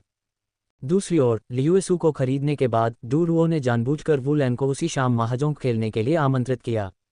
वुलैन बहुत उत्सुक नहीं थी, लेकिन डू रुओ ने उसे कई बार आमंत्रित किया। फोन पर डू रुओ की आवाज़ में हंसी थी। ओह वुलैन, तुम अभी भी उस आखिरी घटना के बारे में गुस्सा नहीं हो, है ना? बहुत समय हो गया है और मैं जानता हूं कि आप अपनी बहू के प्रति सुरक्षात्मक हैं। मैं मानता हूं कि पिछली बार मैंने कुछ बातें गलत कही थीं, मैं माफ़ी मांगता हूं, ठीक है? हम इतने सालों से पुराने दोस्त हैं, क्या तुम अब भी ऐसी छोटी छोटी बातों पर द्वेष रखते हो? आप जानते हैं कि मैं कैसी हूं, मैं अपनी बात खुलकर कहने से खुद को नहीं रोक सकती, लेकिन मेरा किसी को निशाना बनाने का कोई इरादा नहीं है। अब जब मामला इस बिंदु पर पहुंच गया था तो वुलैन कैसे मना कर सकता था? आखिरकार वे सभी एक ही परिसर से आए थे। यद्यपि वह हाल के वर्षों में नानचेंग में रहने लगी थी और वे हर समय एक दूसरे से नहीं मिलते थे, फिर भी वे साल में कई बार एक दूसरे से मिलते थे। तो वुलैन सहमत हो गया। वास्तव में वह केवल अपनी अंतरंग मित्र जूपिंग के करीब थी। डू रुओ के साथ उसका रिश्ता औसत था। ये सच था कि डू रुओ दुर्भावनापूर्ण नहीं थी, लेकिन ये भी सच था कि वह संकीर्ण सोच वाली थी और सत्ता में बैठे लोगों से कृपा करना पसंद करती थी। स्वाभाविक रूप से डू रुओ केवल वुलैन को ही आमंत्रित नहीं करेगा। महाजोंग के लिए कम से कम 4 खिलाड़ियों की आवश्यकता थी। हालांकि उस दिन उसका इरादा महाजोंग खेलने का नहीं था, बल्कि वुलैन को सबके सामने नीचा दिखाने और उसके अहंकार को शांत करने का था। पिछली बार की तरह ही 4 लोग थे। वे चारों एक साथ महाजोंग खेलते थे। पहले तो डू रुओ ने अपना अंतर्निहित उद्देश्य नहीं दिखाया। खेल के आधे समय में उसने ऐसा अभिनय किया जैसे उसे अचानक कुछ याद आ गया हो। उसने अपने माथे पर थपकी दी और ऐसा दिखावा किया जैसे उसे कोई दिव्य अनुभूति हो गई हो। ओह, मैं इसके बारे में कैसे भूल सकता था? जूपिंग ने हंसते हुए 2 उंगलियों से टाइप करते हुए एक संदेश भेजा, तुम इतने परेशान क्यों हो? डू रुओ बस किसी के पूछने का इंतजार कर रही थी और जूपिंग का सवाल उसके मन में चल रही बात पर सटीक बैठ गया। मुझे आपको बताना है कि सेंटर स्ट्रीट पर एक नई दुकान खुली है। वे पेस्ट्री बेचते हैं। मैंने आज कुछ खरीदे और वे बहुत स्वादिष्ट हैं। मैं आप लोगों को इसका स्वाद चखाऊंगा। जैसे ही उसने कहा, डू रुओ मुनी और यू फेफी के कमरे की ओर आवाज लगाए। फेफी, जल्दी करो, लियूएसू को बाहर लाओ जो तुम्हारी माँ ने आज दोपहर तुम्हारी चाचियों के लिए खरीदा था। कोई भी व्यक्ति डूरुओ के इरादों को नहीं समझ सका। उन्होंने सोचा कि वह वास्तव में उन्हें कुछ अच्छा सुझाने के लिए उत्सुक थी। लेकिन वू लैन ने लियूयूसू का नाम सुनकर आश्चर्य से पूछा, लियूयूसू? उसके चेहरे पर आश्चर्य के साथ साथ सदमा भी साफ दिखाई दे रहा था। क्या लियूयूसू वही पेस्ट्री नहीं थी जो उसकी बहू ने बनाई थी? इसे हमेशा नानचेंग में बेचा जाता रहा है। कुछ समय पहले उसने सुना था कि वह एक फैक्ट्री स्थापित करने जा रही है और यहाँ तक कि दुकान का विस्तार हाइशी तक भी करने जा रही है। अभी कुछ दिन पहले ही उसके बेटे ने फ़ोन करके बताया कि जूनेनियन व्यापार के संबंध में बात करने के लिए राजधानी आई हुई है। उसने यह उम्मीद नहीं की थी कि चीज़ें इतनी तेज़ी से आगे बढ़ेंगी कि उन्होंने राजधानी में एक दुकान खोल ली थी। वू लैन का चेहरा खुशी से चमक उठा और उसने डूरुओ से आग्रह किया, जल्दी करो, इसे मेरे पास लाओ ताकि मैं देख सकूं। अब तक वू लैन को लगभग 100% यकीन हो गया था कि लियूएसू डूरुओ ने जो खरीदा था वह उसकी बहू द्वारा बनाया गया था, लेकिन देखने पर ही विश्वास होता है, और वह अभी भी असहज महसूस कर रही थी। वू लैन के चेहरे पर उत्साह डूरुओ की उम्मीदों से परे था। तभी यू फेफी लियूएसू डूरुओ द्वारा खरीदी गई चीज़ लेकर आए। उसने इसे सबसे पहले वू लैन के सामने रखा, एक सुंदर और उदार मुस्कान के साथ, चाची कृपया इसे चखें। वू लैन ने तुरंत एक काट लिया। परिचित स्वाद, परिचित बनावट, उसकी आंखें तुरंत चमक उठीं। ये वास्तव में वही उत्पाद था जिसे उसकी बहू बेच रही थी। वह कुछ और निवाले खाने से खुद को नहीं रोक सकी। भले ही डूरुओ भोली थी, वह बता सकती थी कि वू लैन ने पहले भी इस पेस्ट्री का स्वाद चखा था, लेकिन इसने उसे वू लैन के फैसले का मजाक उड़ाने से नहीं रोका। मुस्कुराते हुए उसने कहा, कैसा है? मैं गलत तो नहीं था, है न? क्या इसका स्वाद सचमुच अच्छा नहीं है? बोलते हुए उसने ट्रे जूपिंग और एक अन्य दोस्त को भी दी, आप दोनों को भी इसे आजमाना चाहिए। जूपिंग और उसके दोस्त ने एक एक लिया। वू लैन की आंखों में मुस्कुराहट फैल गई। अपने हाथ में आखिरी निवाला खत्म करते हुए उसने प्रशंसा से मुस्कुराते हुए अपने हाथों को एक साथ ताली बजाई, डूरुओ, इस बार तुमने सचमुच सही किया। इसका स्वाद सचमुच अवर्णनीय और स्वादिष्ट है। सही, मैंने कहा था ना, मुझे पहली बार में ही लियूयूसू से प्यार हो गया और मुझे यकीन है कि आपको भी ये पसंद आएगा, डूरुओ ने भौहें चढ़ाकर मुस्कुराते हुए कहा। वह वू लैन से यह पूछने का नाटक करना चाहती थी कि क्या उसकी बहू इतनी स्वादिष्ट पेस्ट्री बना सकती है, क्योंकि वह हमेशा अपनी बहू के खाना पकाने के कौशल के बारे में डींगे मारती रहती थी।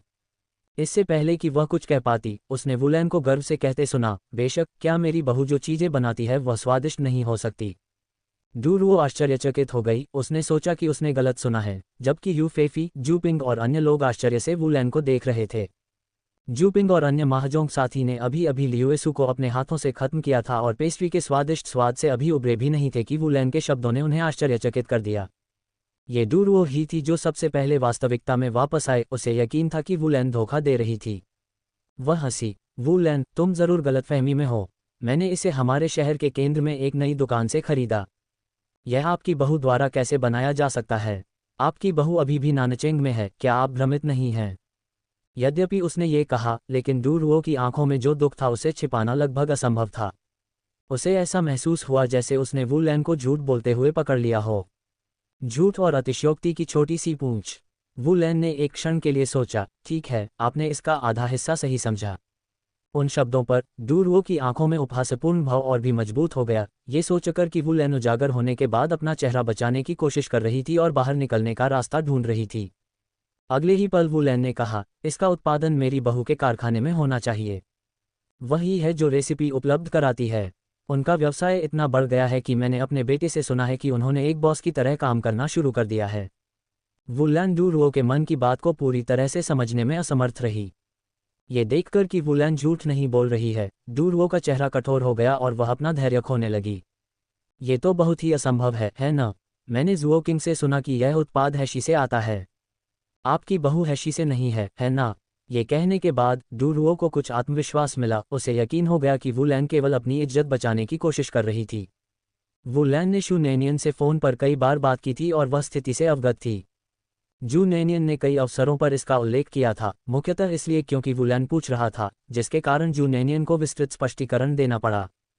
ये सुनकर वू लैन ने कहा, बेशक ये वही है। हैशी में बड़े बॉस को मेरी बहू की फैक्ट्री से आपूर्ति मिलती है। आप राजधानी में खुलने वाले एक नए स्टोर के बारे में बात कर रहे हैं। क्या उस नए स्टोर का नाम जू लियूएसू नहीं है? मेरी बहू का उपनाम जू है। वू लैन जितना अधिक बोलती गई, उसकी कहानी उतनी ही अधिक विश्वसनीय होती गई, जिससे डूरुओ अधिक असहज होती गई।